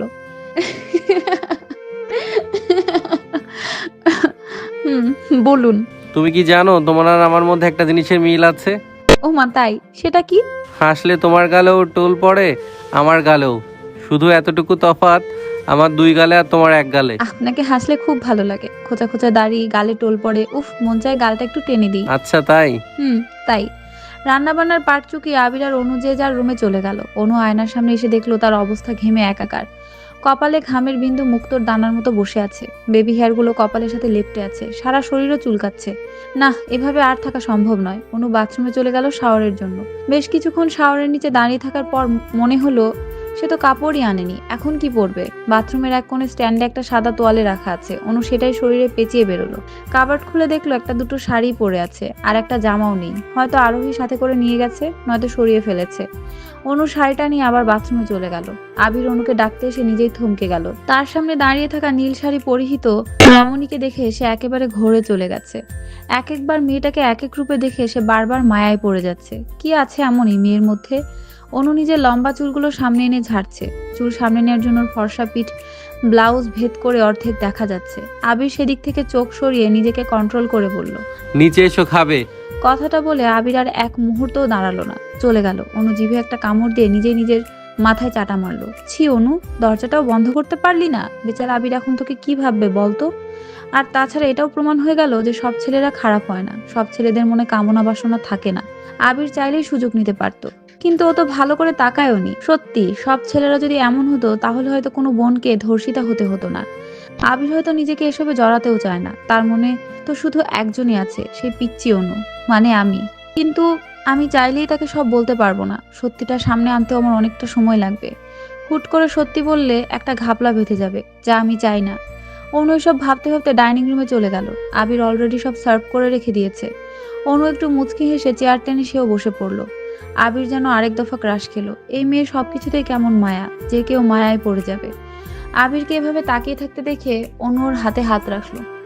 আবির নিজের হাতের উপর অনুর হাত দেখে হাতটা সরিয়ে নিল। আপনি আমার দিকে তাকিয়েছিলেন, তাই আপনার দৃষ্টি সরানোর জন্য হাত রেখেছিলাম। আমি দুঃখিত। It's okay. হরর ফিল্ম দেখবা? হরর ফিল্ম মানে? আল্লাহ, ভূতের ছবি। ভূতের ছবি? দেখবো। ভয় পেলে আমার দোষ নেই। আচ্ছা। তাহলে তাড়াতাড়ি খেয়ে নাও, বসে বসে ল্যাপটপে হরর ফিল্ম দেখবো। আবির লাইট অফ করে ফিল্ম অন করেছে। অনু একবার ওর দিকে তাকাচ্ছে তো আরেকবার ল্যাপটপে। ফিল্ম অন করার সাথে সাথে হন্টেড মিউজিক শুনে অনু নিজের শাড়ি খামচে ধরলো। ফিল্মে দেখাচ্ছে কয়েকজন মেয়ে আর ছেলে রাত 2টার সময় একটা মিউজিয়ামে এসেছে কিছু তথ্য লোপাট করার জন্য। তথ্যগুলো চুরি করে চলে যাবে, তার আগেই ডোর লক হয়ে গেল। বাতি জ্বলতে নিতে শুরু করলো। কয়েকটা লাইট তো ব্লাস্ট হয়ে পড়ছে। হঠাৎ সব লাইট আবার আগের মতো হয়ে গেলে ঠিক তখনই সবাই সামনে তাকিয়ে দেখলো তাদের সাথের একটা মেয়ে গলা কেটে মাথা হাতে করে নিয়ে যাচ্ছে একটা ভূত। অনু এই দৃশ্য দেখে আবিরকে 2 হাতে জাপটে ধরলো। দয়া করে এটা বন্ধ করুন, এটা দেখলে আমি মরে যাব। আবির অনুর পিঠে হাত রেখে বলল, আমি তো আগেই বলেছিলাম ভয় পেলে আমার দোষ নেই। হ্যাঁ আমি ভয় পেয়েছি, অনেক ভয়। এর আগে এমন ছবি দেখিনি। দয়া করে আমাকে ছেড়ে যাবেন না। আচ্ছা যাবো না, আমাকে ছাড়ো তো। না ছাড়বো না, এভাবেই থাকি না। সমস্যা কি? ভুলে যেও না, আমাদের কিন্তু বিয়ে হয়নি। এখন যদি কোনো অঘটন ঘটে যায় তো? অনু তাড়াতাড়ি নিজেকে আবিরের থেকে ছাড়িয়ে নিল। আবির উঠে গিয়ে জলদি লাইট অন করলো। যাও গিয়ে শুয়ে পড়ো। আমার ভয় করছে। আমি তো আগেই বলেছিলাম, যাও নিজের রুমে যাও। এইসব শুধু সিনেমাতেই সম্ভব, বাস্তবে নয়। মানুষকে বিনোদন দেওয়াই হচ্ছে এসবের ব্যবস্থা। ঘুমানোর আগে ছোটবেলার কথা মনে করবে, এসব মাথায় আনবে না, তাহলে দেখবে ঘুমিয়ে যাবে। আর যদি এসব ভাবো তাহলে সারা রাতেও ঘুমাতে পারবে না। আপনি কি বাকি অংশ দেখবেন? আমি বাকিটুকু দেখে তারপরে ঘুমাবো। দোহাই আপনার, এসব দেখবেন না। আমি তোমার মতো এত ভিতর ডিম না। অনু ভয়ে ভয়ে নিজের রুমে চলে গেল। অনু চলে যাওয়ার সাথে সাথে আবির বুকে ফুঁ দিল। এই মেয়েটাকে যত দূরে রাখতে চেষ্টা করছি ততই যেন ও আরো কাছে আসছে। আমি ওকে কিভাবে বোঝাবো যে আমি আমার সেই পিচ্চি অনু ছাড়া আর কাউকে নিয়ে ভাবতে চাই না? আচ্ছা কাকতালীয় ভাবে যদি ও আমার অনু হয়ে যেত তাহলে কি খুব বড় ভুল হয়ে যেত? অনু সকালে ঘুম থেকে উঠে ফ্রেশ হয়ে নিচে গেল। আবির এখনো ওঠেনি, বুয়াও আসেনি। অনু নিজেই সকালে নাস্তা বানাতে শুরু করলো। হালকা পাতলা নাস্তা রান্না শেষ করে অনু আবিরের রুমের দিকে হাঁটা দিল। দরজায় কয়েকবার টোকা দিয়ে আবিরকে ডাকলো। বেশ কিছুক্ষণ পর আবির দরজা খুলে দিল। অনু কোনো দিকে না তাকিয়েই বলল, নাস্তা হয়ে গেছে, মুখ ধুয়ে খেতে আসুন। অনু? আবিরের এমন শান্ত ভরা কণ্ঠে অনুর বুকে যেন ধক করে উঠল। সে আবিরের দিকে তাকিয়ে দেখলো ওর চুল উস্কো খুস্কো হয়ে আছে, চোখটাও লাল হয়ে আছে। আবিরের রুমের দিকে তাকিয়ে দেখলো রুমের হার বেহার, খাটের উপরে ওয়াইনের বোতল। অনু এটার নাম না জানলেও বোতল দেখে এটা বুঝতে পারলো আবির মদ খেয়েছে। কিন্তু কেন? ওর কিসের এত অভাব? ছি, আপনি মদ খান? আপনাকে তো ভালো ভেবেছিলাম। আবির একটা তাচ্ছিল্যের হাসি দিয়ে বলল, তো মদ খেলে কি মানুষ খারাপ হয়ে যায়? কোথায় শুনেছো এই কথা? কাল সারা রাত আমি ঘুমাতে পারিনি, কেন জানি না, শুধু তোমাকে মনে পড়ে। মন চায় তোমাকে একবার ছুঁয়ে দেখতে, কাছে পেতে, কিন্তু তোমাকে কাছে আনলে ছুলে আমার অনু আমার উপর রাগ করবে। বড্ড দোটানায় পড়ে গেছি আমি, তাই এই দোটানা থেকে বেরিয়ে আসতে এবারের ব্যবস্থা। এখন আবার বলো না সাধারণ একটা কারণে আমি মদ পান করেছি। আমার মনের অবস্থা তুমি বুঝতে পারবে না। অনেকে আবার বলে মদ খেলে মানুষ নিজেকে ঠিক রাখতে পারে না, কিন্তু দেখো আমিও একদম ফিট। দিব্যি তোমার সাথে কথা বলে যাচ্ছি, মদ আমার উপরে এফেক্ট ফেলতে পারে না। যাই হোক, অনেক কথা বলে ফেললাম, এখন বলো কেন ডেকেছিলে? অনু কান্না জোড়া কণ্ঠে বলল, নাস্তা টেবিলে ঢেকে রেখে দিয়েছি, মুখ ধুয়ে খেয়ে নিবেন। কথাটা বলে সে এক মুহূর্তও দাঁড়ালো না, রুমে চলে গেল। আমার এখানে বেশি দিন থাকা ঠিক নয়। আবির ভালো ছেলে, বিধায় সে আমাকে বাজেভাবে ছোঁয়নি, কিন্তু মদ পান করে সত্যি কথাটা বলেই দিল। বেচারা হয়তো নিজেকে অনেক কষ্টে কন্ট্রোল করে রেখেছে। আর তাছাড়াও একা একটা বাড়িতে দুজন প্রাপ্তবয়স্ী ছেলে মেয়ে, ব্যাপারটা কেউই স্বাভাবিকভাবে নিবে না। আবির নিজেরও ক্ষতি করছে মদ পান করে। আমি এখান থেকে চলে যাব, আর এক মুহূর্তও আমি এখানে থাকবো না। আবির ঘুম থেকে উঠে দেখলো 12টা বাজে। কোনো রকমে ফ্রেশ হয়ে মাথা চেপে ধরে নিচে নামলো সে। নিজেই লেবু দিয়ে শরবত বানালো। হঠাৎই মনে পড়লো অনুর কথা। ডাইনিং এ রাখা খাবার দেখে তা বোঝাই যায় না অনু খেয়েছে, তাহলে কোথায়ও আর না খেয়েই বা আছে কেন? আবিরের এবার বেশ রাগ হলো। সে বড় বড় পা ফেলে আরোহী রুমের দিকে হাঁটা দিল। দরজা খোলাই আছে। আবির সারা রুমে চোখ বুলালো, কিন্তু কোথাও অনু নেই। সে চলে আসতে নিবে, তখনই চোখ পড়লো টেবিলের দিকে। একটা সাদা কাগজ উঠছে। আবির অনেক কিউরিওসিটি নিয়ে কাগজটা হাতে নিল। সে যেটা ভাবছিল সেটাই হয়েছে। অনু চলে গেছে। যাওয়ার আগে আবার ভাঙা ভাঙা হাতে লিখেও গেছে, প্রিয় আবির, আমাকে স্বার্থপর ভাববেন না দয়া করে।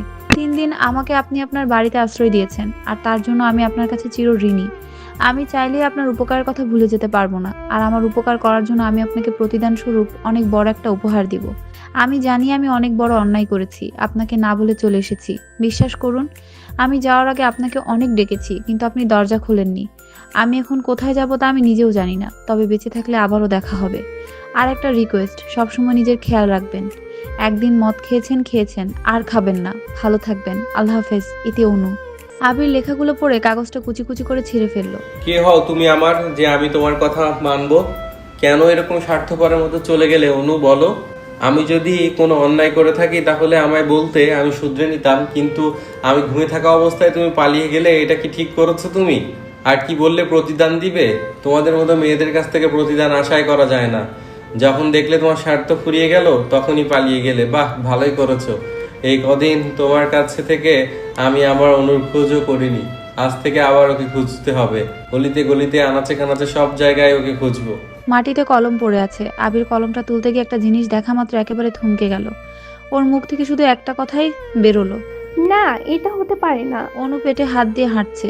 রাতে যে কয়েক লোকমা ভাত মুখে দিয়েছিল আর কিছুই পেটে পড়েনি। খিদেই পেট চোচো করছে। এখন কোথায় যাবে, কি করবে, কিছুই বুঝতে পারছে না সে। আবিরের কাছ থেকে তো চলে এলো, সবাই তো আর আবিরের মতো ভালো নয় যে ওকে বাসায় থাকতে দিবে। হঠাৎ অনুর মাথায় একটা বুদ্ধি খেললো, আমার নিজের বাসায় গেলে কেমন হয়? মেয়ে হয়ে যাব না, কাজের মেয়ে হয়ে যাব। আপাতত মেয়ের পরিচয় না দেয়াই ভালো হবে, তা না হলে যা ভেবে রেখেছি সেটার উল্টোটা হয়ে যাবে। ভাগ্যিস আবির সেদিন ওনাদের ঠিকানা বলেছিল। আবিরের কথা মনে হতে অনুর মুখটা কালো হয়ে গেল। সত্যি আমি ওর সাথে খুব বড় ভুল করেছি। আসার সময় ওকে দেখে আসা উচিত ছিল, কিন্তু আমি বা কি করব? ওকে যদি বলেও আসতাম তাহলেও আমাকে আসতে দিত না। এক কথায় হিতে বিপরীত হয়ে যেত। আবির এখন কি করছে কে জানে।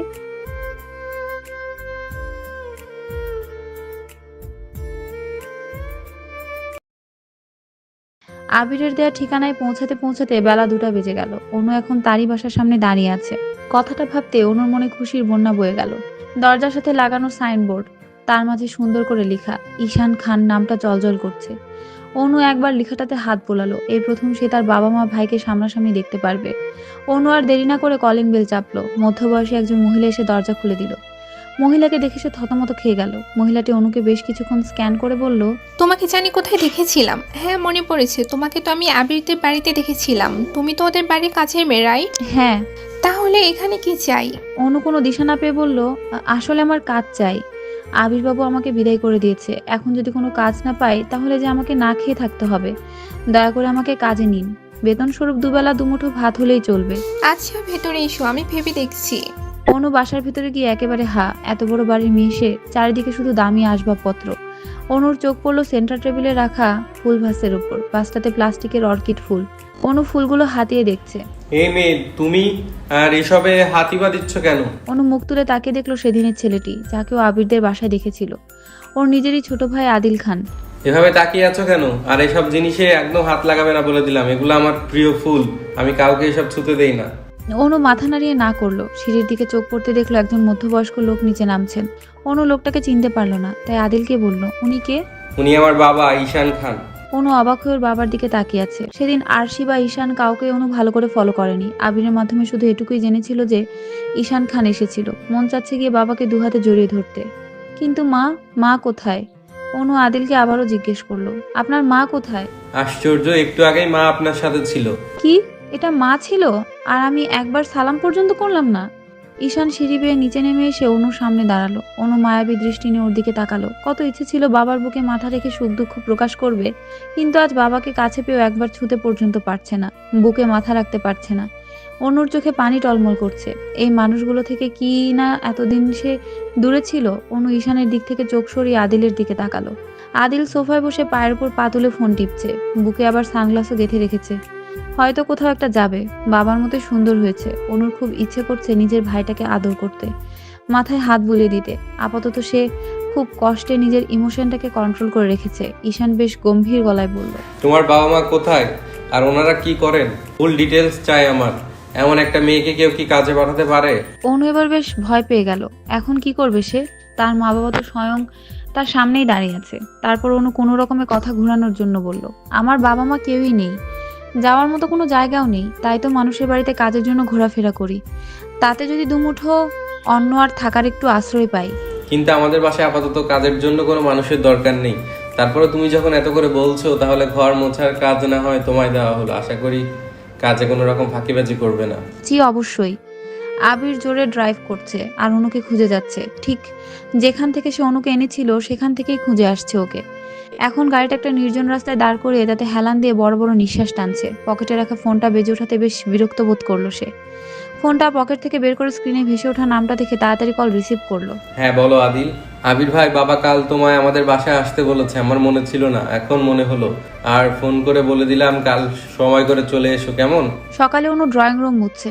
আদিল অনুকে গিয়ে বলল, আজ আমাদের বাসায় গেস্ট আসবে, গিয়ে চা নাস্তার ব্যবস্থা করো। অনু মাথা নাড়িয়ে চলে গেল। কলিং বেল বেজে উঠতে আদিল গিয়ে দরজা খুলে দিল। আবির এসেছে। সে আবিরকে এনে ড্রয়িং রুমে বসালো। আদিল আরাম করে সোফায় বসে আছে আর আবির নিচের দিকে তাকিয়ে কি যেন ভাবছে। আবির কেমন চুপচাপ দেখে আদিল ওর কাঁধে হাত রাখলো। কি হয়েছে আবির ভাই? আসার পর থেকে দেখছি তোমাকে কেমন চিন্তিত লাগছে। আঙ্কেলকে ডাকো, ওনাকেই বলবো। আদিল গিয়ে আরশি আর ঈশানকে ডেকে আনলো। ঈশান গম্ভীর মুখ করে পাশে রাখা সিঙ্গেল সোফায় বসলো। আঙ্কেল, আমি আপনাকে কিছু বলতে চাই। হ্যাঁ বলো। আসলে আমি অনুর খোঁজ পেয়ে গেছি। ইভেন সে আমার বাসায় ছিল, কিন্তু ওকে আমি চিনতে পারিনি। জাস্ট একটু আধটু ডাউট হতো। আবিরের কথা শুনে আরশি আর ঈশান ওর দিকে অবাক হয়ে তাকিয়ে আছে। অনু চা হাতে ড্রয়িং রুমে ঢুকছিল। ওর নজর আবিরের দিকে যেতে সে একেবারে থমকে গেল। তারপর কোনো রকমে ট্রেটা টি টেবিলের উপর রেখে চলে আসতে নিবে তার আগে আবির ওর হাত খপ করে ধরে ফেললো। এতে ঈশান আর আরশি অবাকের আরো চরম পর্যায়ে। আর কত লুকোচুরি খেলবে অনু? কি পাচ্ছ এতগুলা মানুষকে কষ্ট দিয়ে? তোমার মা কষ্ট পাচ্ছে, বাবা কষ্ট পাচ্ছে, ভাই কষ্ট পাচ্ছে, ইভেন আমিও কষ্ট পাচ্ছি। বলো আর কত কষ্ট দিবে সবাইকে? কিসের এত অভিমান তোমার ওনাদের প্রতি যে নিজের বাসায় কাজের মেয়ে এসেছো? আরশি, ঈশান, আদিল সবাই আবিরের দিকে তাকিয়ে আছে অবাক হয়ে, কিন্তু অনু অবাক হয়নি। সে জানতো এটাই হওয়ারই ছিল। ঈশান অবাক হওয়ার ভঙ্গিতে আবিরের কাঁধে হাত রেখে বলল, এসব কি বলছো তুমি আবির? কি প্রমাণের ভিত্তিতে তুমি বলছো ওই হলো আমাদের অনু? আবির ফার্স্ট টু লাস্ট সব খুলে বলল ঈশানকে। কোথা থেকে নিয়ে এসেছিল সব খুলে বলল। শুধু তাই নয় আঙ্কেল, আরেকটা বিশাল প্রমাণ আছে যার উপর ভিত্তি করে আমি শিওর যে ওই অনু। কি প্রমাণ আবির? আবির ওর পকেট থেকে লকেটটা বের করলো। লকেট দেখে অনু চমকে ওর গলায় হাত দিয়ে দেখলো সত্যি গলায় ওর লকেটটা নেই। আবির আরশির সামনে লকেটটা ধরে বলল, আন্টি দেখেন তো এই লকেটটা চিনতে পারছেন কিনা? আরশি কিছুক্ষণ লকেটটার দিকে তাকিয়ে থেকে বলল, হ্যাঁ এটা তো আমার মেয়ে অনুর। ঈশান নিজে ওর জন্য ডিজাইন করে লকেটটা বানিয়ে এনেছিল, কিন্তু তুমি এটা কোথায় পেলে? সব প্রশ্নের উত্তর তো অনু দিবে, তাই না অনু? দেখুন আবির, আমি আপনাকে আগেও বলেছি আর এখনো বলছি, দয়া করে অযথা আমাকে সন্দেহ করবেন না। অনু নামের মানুষকে আমি একাই নাকি? না, তুমি একা নও, কিন্তু এই লকেটটি শুধু একজনেরই আছে। এত এত প্রমাণ চারিপাশে, তারপর তুমি অস্বীকার করছো যে তুমি অনু নও। কিন্তু কেন অস্বীকার করছো? স্বাভাবিক ছেলে মেয়েরা তার বাবা মাকে বহুদিন পর দেখলে তাদের বুকে ঝাঁপিয়ে পড়ে, আর তুমি কিনা এত শান্ত হয়ে আছো। স্ট্রেঞ্জ। কারণ আমি আপনাদের অনু নই, তাই আমি শান্ত। অনু এবার বাড়াবাড়ি হয়ে যাচ্ছে। ওয়েট, আমার জানা মতে অনুর গলায় জন্মদাগ আছে। যদি এরও থাকে তাহলে তো এমনি প্রমাণ হয়ে যাবে। অনু, দেখি তোমার গলাটা। আরশি কথাটা বলে অনুর ঘাড় থেকে চুলগুলো সরিয়ে দিল। অনুর গলায় জন্মদাগটা চিকচিক করছে। আরশি মুখে হাত দিয়ে 2 কদম পিছিয়ে গেল। কি অনু এখনো মিথ্যা বলবে যে তুমি অনু নও? হ্যাঁ, আমি অনু। এখন কি হয়েছে? কি করবেন আপনারা? নিজেদের সাথে বেঁধে রাখবেন, দেখাশোনা করবেন, আদর যত্ন করবেন? কি হবে আর এসব করে? কি হবে? অনু তুমি ওনাদের সাথে এভাবে কথা বলছো কেন? আপনি চুপ করুন। ওনারা আমার বাবা মা নন। যদি হতেনই তাহলে আমাকে একা এত কম বয়সে আরেকজন মহিলার হাতে দিয়ে আসতেন না। উনি যদি সেদিন আমাকে না বলতেন সব সত্যিটা, তাহলে তো আমি আমার আসল বাবা মাকে সেটা জানতেই পারতাম না। ওনার মুখে সত্যিটা শোনার পর সেদিন রাতেই রওনা দিয়ে ওনাদেরকে খুঁজতে, কিন্তু যত এগোচ্ছিলাম ততই মনের ভিতর অভিমানটা চাঙা দিয়ে উঠছিল। আবিরের সাথে দেখা হওয়ার পর ওর বাড়িতেই থাকি, তারপর চলে আসলাম ওদের বাড়ি ছেড়েও। কিন্তু যখন কিছুটা দীর্ঘ পথ অতিক্রম করলাম তখন মনে হলো ওর কাছ থেকে চলে এসে খুব বড় ভুল করে ফেলেছি। এখন কোথায় যাব আমি? কোথাও যাওয়ার জায়গা ছিল না, তাই আপনাদের বাসায় এলাম। আর এসে মনে হলো এক কাজ ভালোই করেছি। আমার বাবা মায়ের তাদের মেয়ের প্রতি কতটা টান সেটা দেখতে পেয়েছি। এতটাই টান যে 20 বছর আগে আমাকে রেখে এসেছিল, তারপর একদিনও দেখতে যায়নি, আমার খোঁজ করতে চায়নি। হয়তো আমি ওনাদের বোঝা হয়ে গিয়েছিলাম, তাই ওনারা আমাকে ত্যাগ করে দিয়েছিলেন। আরশি মেয়ের কথা শুনে নির্জনে চোখের জল বিসর্জন দিয়ে যাচ্ছে, কিচ্ছু বলছে না। ঈশানের চোখেও পানি চিকচিক করছে। অনু নিজের চোখের জল মুছে নাক টেনে আবারও বলল, আমাকে কেউ ভালোবাসেনি, শুধু একজন ছাড়া, আর সে হলো আবির। আবির আমাকে সবসময় খোঁজ করেছে, যা আমার মা বাবাও করেনি। স্বার্থহীনভাবে ভালোবেসে গেছেন উনি। পৃথিবীতে এখনো সত্যিকারের ভালোবাসা বেঁচে আছে, সেটা ওনাকে না দেখলে বুঝতেই পারতাম না। আরশি কাঁদতে কাঁদতে বলল, আর আমরা তোমাকে ভালোবাসি না, তাই না? তুমি জানো, তোমাকে রেখে আসার 1 মাস পর আমরা যখন বুঝতে পারলাম আমরা বিপদমুক্ত, তখনই আমরা তোমাকে খুঁজতে বেরিয়ে পড়ি। কিন্তু দুর্ভাগ্য, তোমাকে যার কাছে রেখে এসেছিলাম উনি নাকি সেখান থেকে অন্য কোথাও একটা জায়গা চলে গেছেন। প্রথম দিনের মতো ফিরে আসি, তারপর তোমাকে আবারও একই জায়গায় খোঁজ করি, বাই এনি চান্স যদি তোমাকে পেয়ে যাই। কিন্তু ভাগ্য আমাদের সহায় হলো না, পাইনি তোমাকে খুঁজে। বিলিভ মি, আমরা একটা রাতও ভাবিনি তোমাকে নিয়ে, সেটা হয়নি। প্রতি রাতে তোমার জন্য চোখের জল বিসর্জন দিয়েছি। আমাদের প্রথম সন্তান তুমি, শুধু তাই নয়, আমাদের প্রথম ভালোবাসা, অনুভূতি সব মিলিয়ে তোমার জন্ম। তোমার জন্মের আগে আমি চেক আপ পর্যন্ত করিনি। ছেলে হোক বা মেয়ে, সেটা জেনে লাভ কি? আল্লাহ খুশি হয়ে যা বাচ্চা দান করবে তাকে নিয়ে আমি সন্তুষ্ট। তবে তোমার বাবা, তার পরিবার সবাই তোমাকে নিয়ে খুব এক্সাইটেড ছিল। আরশিকে অনু হাত দিয়ে থামিয়ে দিল, কারণ আরশি কথা বলার মধ্যে হাঁপাচ্ছে। অনু আবারও ভাঙা গলায় বলল, আমার শুধু একটা কথাই জানার আছে, তোমরা এতটা নিষ্ঠুর হতে পারলে কি করে? সেদিন যদি তোমরা তোমাদের সাথে আমাকেও নিয়ে যেতে, তাহলে হয়তো এতদিন আমি মা বাবার ভালোবাসা পাওয়া থেকে বঞ্চিত হতাম না। বাঁচলে একসাথে বাঁচতাম, আর মরলে একসাথে মরতাম। ঈশান অনুর মাথায় হাত রেখে বলল, সবই তো জানো দেখছি। তখন আমাদের প্রাণ সংকটে ছিল, আমরা বাঁচবো এই আশা আমরা ছেড়েই দিয়েছিলাম, কিন্তু পথে ওই ঘরটা দেখে তোমাকে বাঁচানোর কিছুটা আশার আলো দেখতে পাচ্ছিলাম, তাই তোমাকে বাঁচানোর জন্য রেখে এসেছিলাম। এখনো তুমি কি বলবে আমরা স্বার্থপর? কোনো বাবা চায় না তার সন্তানের ক্ষতি হোক। অনু কিছু বলল না, মাথা নিচু করে নিল। সত্যি তার কিছু বলার নেই আর। অযথায় নিজের বাবা মাকে কষ্ট দিয়েছে। অনুর নজর আদিলের দিকে যেতেই দেখলো আদিল কাঁদছে। এ কি আদিল, তুমি কাঁদছো? আদিল এসে অনুকে জোরে ধরে বলল, আপি তুমি আমাকে ক্ষমা করে দিও, আমি সত্যিই তোমাকে অনেক কষ্ট দিয়ে ফেলেছি। তুমি বুঝতে পেরেছো, এটাই অনেক। তবে হ্যাঁ, আর কাজের লোকদের সাথে খারাপ ব্যবহার করবে না, কেমন? আজ 3 দিন হয়ে গেল আবিরের কোনো খোঁজ নেই। একবার জন্য দেখা করতেও আসেনি, এমনকি একটু খোঁজ পর্যন্ত করেনি। অনু মন খারাপ করে একধানে আকাশের দিকে তাকিয়ে আছে। দৃষ্টি তার বহুদূর, এই দৃষ্টিতে যেন অনেক কিছু প্রকাশ করছে। আদিল ছাদে এসে বোনকে একধানে আকাশের দিকে তাকিয়ে থাকতে দেখে ওর কাঁধে হাত রাখলো। আপি কি এত চিন্তা করছো? কিছু না ভাই। আচ্ছা আপি, তুমি কি এখনো বাবা মার উপরে অভিমান করে আছো? এখনো কি মন থেকে সব ঝেড়ে ফেলতে পারোনি? অন্য একটা তাচ্ছিলের হাসি দিয়ে বলল, এতই সহজ নাকি সবকিছু? 1-2 বছর না, পুরো 20টা বছর আমি সবার থেকে দূরে ছিলাম। নিজের শৈশব নিজের বাড়িতে কাটাতে পারিনি। 5 বছর বয়সে বাচ্চাদের হাতে থাকে দামি খেলনা, আর আমার হাতে ছিল আম পাতা আর লাটিম দিয়ে বানানো গাড়ি। তবে এসবের জন্য আমার কোনো আফসোস নেই। আমার শৈশবও অনেক ভালো কেটেছে। ছোট বাচ্চাদের সাথে খেতে, নদীর চরে মাছ মারা, খড়কুটো কুড়ানো, এসব দিয়েই আমি শৈশব পার করেছি। যখন কিশোরী হলাম তখন মা আমাকে আর বাইরে বেরোতে দেয়নি। আমার উপরে খারাপ মানুষের নজর পড়ে, সে সবসময় আমার উপরে নজরদারি করত। তার জন্য আমার মনটা একেবারে বিষিয়ে গেছিল। প্রতিদিন মনে হতো আমি দম বন্ধ হয়ে এক্ষুনি মরে যাব। কিন্তু আল্লাহর অশেষ কৃপায় আমি মরিনি, আজও বেঁচে আছি। আচ্ছা আদি, একটা কথা বলো তো, বাবার তো অনেক টাকা পয়সা, উনি কি লোক লস্কর লাগাতে পারেননি আমাকে খোঁজার জন্য? আদিল বলল, সেটা জানি না আপনি, কিন্তু আব্বুকে একদিন বলতে শুনেছিলাম, উনি বলেছিলেন এই শহর আর আশেপাশে যত গ্রাম আছে সব জায়গায় উনি তোমায় হন্য হন্য খুঁজেছিলেন কিন্তু পাননি। হয়তো মহিলাটি তোমায় নিয়ে অন্য কোথাও চলে গিয়েছিল। এখন তুমিই বলো, বাংলাদেশের সব জায়গায় একজন মানুষকে খোঁজা কি আদৌ পসিবল? আচ্ছা সব বুঝলাম, কিন্তু একটা কথা কিন্তু থেকেই যায়। কি কথা আপি? আর কিছু না, তুই যা তো, এখন ভালো লাগছে না। আবির ভাইয়ের কথা মনে পড়ছে? আদিলের কথা শুনে অনু একটু ইতস্তত বোধ করলো। আদিল বুঝতে পেরে মুচকি হেসে আবিরকে ফোন দিল। রিং হওয়ার বেশ কিছুক্ষণ পর আবির ফোন রিসিভ করলো। আপনি এই নাও আবির ভাই। অনু কাঁপা কাঁপা হাতে ফোনটা হাতে নিয়ে কানে লাগালো। হ্যালো আবির। আমি পরে ফোন করছি, এখন একটু ব্যস্ত আছি। ওপাশ থেকে আবির ফোনটা কেটে দিল, অনুকে কিছু বলার সুযোগ না দিয়ে। অনু চোখে পানি টলমল করছে। সে নাক টেনে আদিলের হাতে ফোন দিয়ে পেছন ঘুরে গেল। এই প্রথম আবির ওকে ইগনোর করছে, যেটা ওর কাছে বুকে তীর বেঁধার মতো মনে হচ্ছে। আদিল হয়তো বোনের মনের অবস্থা বুঝতে পারছে, তাই কিছু বলল না। আস্তে আস্তে ছাদ থেকে চলে গেল। দেখতে দেখতে আরো কটা দিন কেটে গেল। এই কটা দিন অনু নিজের মনের সাথে যুদ্ধ করে গেছে। চাইলেও আবিরের কথা মন থেকে ঝেড়ে ফেলতে পারছে না। আর সে নিজের মেয়ের নীরবতার কারণ কিছুটা বুঝতে পেরে ওর মাথায় এসে হাত রাখলো। অনু, শপিং এ যাবে? দেখবে অনেক ভালো লাগবে। ভালো লাগছে না মা? গিয়েই দেখো না একবার, তোমার বাবা, ভাই, আমিও যাব সাথে। অনু ওর মায়ের দিকে তাকিয়ে মাথা নাড়ালো। আরশিও মুচকি হেসে রেডি হতে চলে গেল।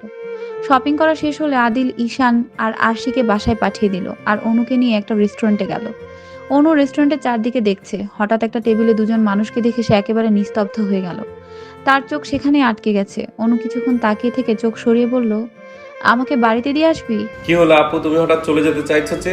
এমনি। ঠিক আছে চলো। আদিল মন খারাপ করে অনুকে নিয়ে বাসায় চলে গেল। রাত 10টা বাজে। অনু মন খারাপ করে বুকে কুশন চেপে ধরে ফ্লোরে বসে আছে। অনুর মা দরজা ধাক্কা দিয়ে ভেতরে এসে বেশ উচ্ছ্বসিত কণ্ঠে বললেন, অনু, কাবার্ডে শাড়ি রাখা আছে, শাড়িটা পরে আরেকটু সেজেগুজে নিচে এসো। রাত 10টার সময় আবার শাড়ি কেন পরতে হবে? বেশি কথা না বলে যা বলেছি তাই করো। অনু মন খারাপ করে শাড়ি নিয়ে বাথরুমে চলে গেল। ড্রয়িং রুম জুড়ে হই হুল্লোড় চলছে। অনু শাড়ি পরে নিচে এসে একেবারে চমকে গেল। আবিরের ফ্যামিলি ড্রয়িং রুমে বসে আছে।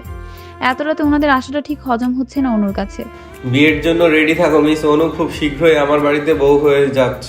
অনুর কাঁধে ধাক্কা দিয়ে কথাটা বলল আবির। অনু প্রথমে খুশি হলেও পরে আবার কি মনে করে মন খারাপ করে ফেললো। আবির অনুর কোনো ভাবভঙ্গির পরিবর্তন না দেখে ওর কাঁধে হাত রেখে বলল, অনু তুমি কি এই বিয়ে নিয়ে খুশি নাও? অনু একবার আবিরের দিকে তাকিয়ে ওর কাঁধে থেকে আবিরের হাত ছাড়া দিয়ে ফেলে দৌড়ে রুমে চলে গেল। আবির অনুর পেছন পেছন গেল। অনু কি হয়েছে তোমার বলো তো? আসার পর থেকে দেখছি তোমার মন খারাপ, আর আমার সাথে অদ্ভুত ব্যবহার করছো। আমার মন খারাপ থাকুক বা ভালো থাকুক তাতে আপনার কি? আপনি তো দিব্যি ভালো আছেন, সুখে আছেন। মানে কি বলতে চাইছো তুমি? আমি ভালো থাকবো, সুখে থাকবো, তাও তোমাকে ছাড়া? তা কখনো হয় নাকি অনু? হয় নাকি হয় না সেটা জানি না। আচ্ছা একটা কথা বলেন তো, আপনার কয়টা মেয়ে লাগে? মানে আবার কি? প্লিজ অনু, আমি হাত জোড় করে বলছি, তুমি কেন আমার সাথে এমন করছো? প্লিজ একটু খুলে বলো তো, তা না হলে আমি বুঝবো কি করে? আচ্ছা ঠিক আছে বলছি। আপনার তো আরো একজন মেয়ের সাথে সম্পর্ক আছে তাই না? তাই তো আপনি আজ রেস্টুরেন্টে তার হাত ধরে গল্প করছিলেন। অনুর কথা শুনে আবির হেসে ফেলল। তাহলে ম্যাডামের জ্বলন হচ্ছে? চলন হবে কেন? তুমি রেস্টুরেন্টে যা দেখেছো সব মিথ্যা ছিল, এক ধরনের নাটক বলতে পারো। আদিলকে বলে আমি তোমাকে রেস্টুরেন্টে নিয়ে গিয়েছিলাম, আর যে মেয়েটাকে তুমি আমার সাথে দেখেছিলে সে হলো আমার এক কলেজের বান্ধবী, যে আমাকে তার বিয়ের দাওয়াত দিতে এসেছিল। অ্যান্ড ম্যাডাম, আমি ওর হাত ধরিনি, ও ধরেছিল আর রিকোয়েস্ট করেছিল যাতে আমি তার বিয়েতে যাই। কিছুক্ষণ পর পাশে চেয়ে দেখি তোমরা নেই। তারপর আদিল আমায় বলে যে মেয়েটাকে আমার সাথে দেখে তুমি রাগ করে চলে এসেছো, তারপরই তোমাকে সারপ্রাইজ দেওয়ার জন্য এইসব ব্যবস্থা। আবিরের কথা শুনে অনু মাথা নিচু করে নিল। আবির অনুর মাথা উঁচু করে বলল, কখনো আমার সামনে মাথা নিচু করে থাকবে না, সবসময় মাথা উঁচু করে আমার সামনে দাঁড়াবে। আর কখনো কোনো জিনিস আমার থেকে লুকাবে না, বরং সবকিছু শেয়ার করবে, যাতে দুজন মিলে প্রবলেম সলভ করতে পারি। অনু আবিরকে গিয়ে শক্ত করে জড়িয়ে ধরলো। বিষয়টা বুঝতে আবিরের কয়েক সেকেন্ড লেগে গেল। পরে সেও হেসে অনুকে জড়িয়ে ধরলো। আমি আপনার সবকিছু মানবো, খুব ভালোবাসি আপনাকে, আর সারা জীবন ভালোবেসেই যাব। আর আপনাকেও আমাকে সারা জীবন ভালোবাসতে হবে কিন্তু।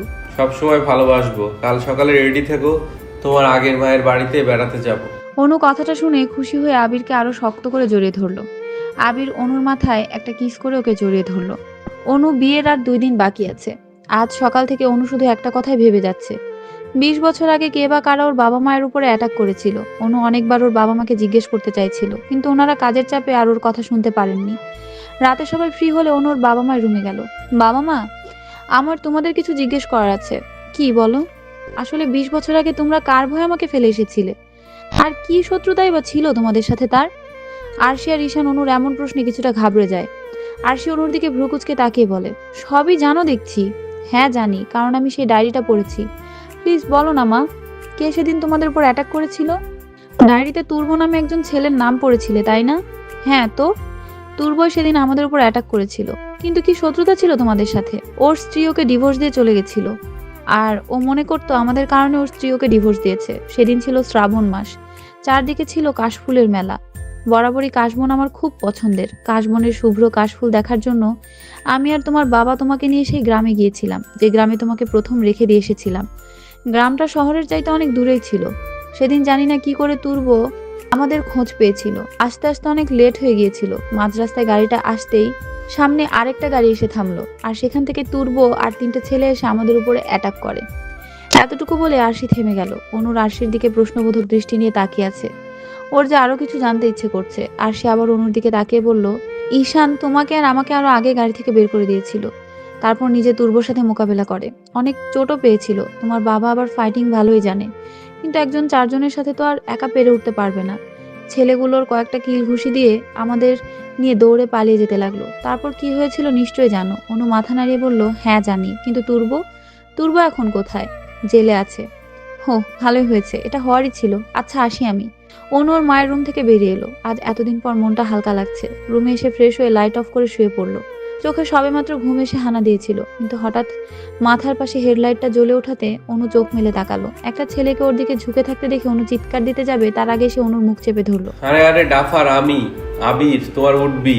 অনু আবিরের কণ্ঠে কিছুটা স্বস্তি বোধ করলো, কিছুটা হাঁপিয়ে বলল, উহ, আপনি এত রাতে কি করেন? এই কথা বলো কেন? তোমাকে দেখতে ইচ্ছা করছে তাই এসেছি। আচ্ছা তা মিস্টার আবির, আপনার এত রাতে আমাকে মনে পড়েছে? সত্যি? কিন্তু আমার তো মনে হয় আপনি শুধু দেখা করার জন্যই আসেননি, বরং আপনার আরো কোনো বিশেষ মতলব আছে। আবির অনুর দুই হাত ওর দুহাতে মুষ্টিবদ্ধ করে বলল। সত্যি বলছো? আমি আরো একটা মতলবে এসেছি। আবির অনুর হাত ছেড়ে দিয়ে ওর পকেটে হাত দিল। চোখ বুঝো। কিন্তু কেন? যা বললাম তাই করো। আচ্ছা বাবা, করছি। অনু চোখ বুঝলো। আবির অনুর হাত নিয়ে ওর অনামিকা আঙুলে আংটি পরিয়ে দিল। এবার চোখ খুলো। অনু চোখ খুলে ওর আঙুলের দিকে তাকিয়ে একেবারে হা। এই আংটিটা সোনা বা হীরের নয়, সাধারণ একটা হিজল ফুলের। অনুর চোখ খুশিতে চিকচিক করছে। সে আবিরের দিকে তাকিয়ে হেসে দিল। পছন্দ হয়েছে? ভীষণ। এবার গলায় হাত দিয়ে দেখো। অনু ওর গলায় হাত দিয়ে দেখলো গলায়ও হিজল ফুলের মালা। আমি জানি এই ফুল তোমার খুব পছন্দের, তাই এসবের ব্যবস্থা। আচ্ছা আপনি কি করে ভেতরে এলেন? ডাফার, ব্যালকনির দরজা যদি এভাবে খুলে রাখো তাহলে যে কেউই আসতে পারবে পাইবে। তার মানে আপনি পাইপ বেয়ে এসেছেন? জি, আর এখন থেকে দরজা বন্ধ করে ঘুমাবা। খুব চিন্তা হয় তোমাকে নিয়ে আমার। অনু আবিরের গলা জড়িয়ে ধরে বলল, আর 2-3 দিন বাকি, তারপর আর আপনার আমাকে নিয়ে ভয় থাকবে না, মিস্টার আবির রায়হান চৌধুরী। আবির অনুর কোমর জড়িয়ে ধরে নিজের সাথে মিশিয়ে নিয়ে বলল, তো তুমিও মিস থেকে মিসেস অনু আবির চৌধুরী হওয়ার জন্য প্রস্তুত তো? একদম। আমি আপনার সাথে রাগ করেছি। আবে ওই কি হলো আবার হঠাৎ? আমি কি করেছি? সেদিন আপনি আমার সাথে ফোনে কথা বলেননি কেন? জানেন কতটুকু মিস করেছি আমি আপনাকে? আমিও খুব মিস করেছিলাম, কিন্তু তখন এত ব্যস্ত ছিলাম তাই কথা বলতে পারিনি, সরি। আচ্ছা ঠিক আছে। জানেন আজ আরোহী এসেছিল, এসে ক্ষমা চেয়ে গেছে। সেদিনও ইচ্ছাকৃতভাবে আমাকে অপমান করতে চায়নি। যদিও বলতো যে আপনি আমাকে আপনার বাড়িতে আশ্রয় দিয়েছেন, তাহলে নাকি মা আপনার উপরে রাগ করতো। পরবর্তীতে সে আমাকে সরি বলতে চাইছিল, কিন্তু তার আগেই তো আমি আপনাদের বাড়ি থেকে চলে এসেছি। সব বুঝলাম। আচ্ছা আজ আসি, তুমি শুয়ে পড়ো। সুন্দর সুন্দর স্বপ্ন দেখো আর স্বপ্নে আমায় রেখো। আবির অনুকে ছেড়ে দিয়ে ওর কপালে একটা কিস করে চলে গেল। বেঁচে থাকুক এদের ভালোবাসা।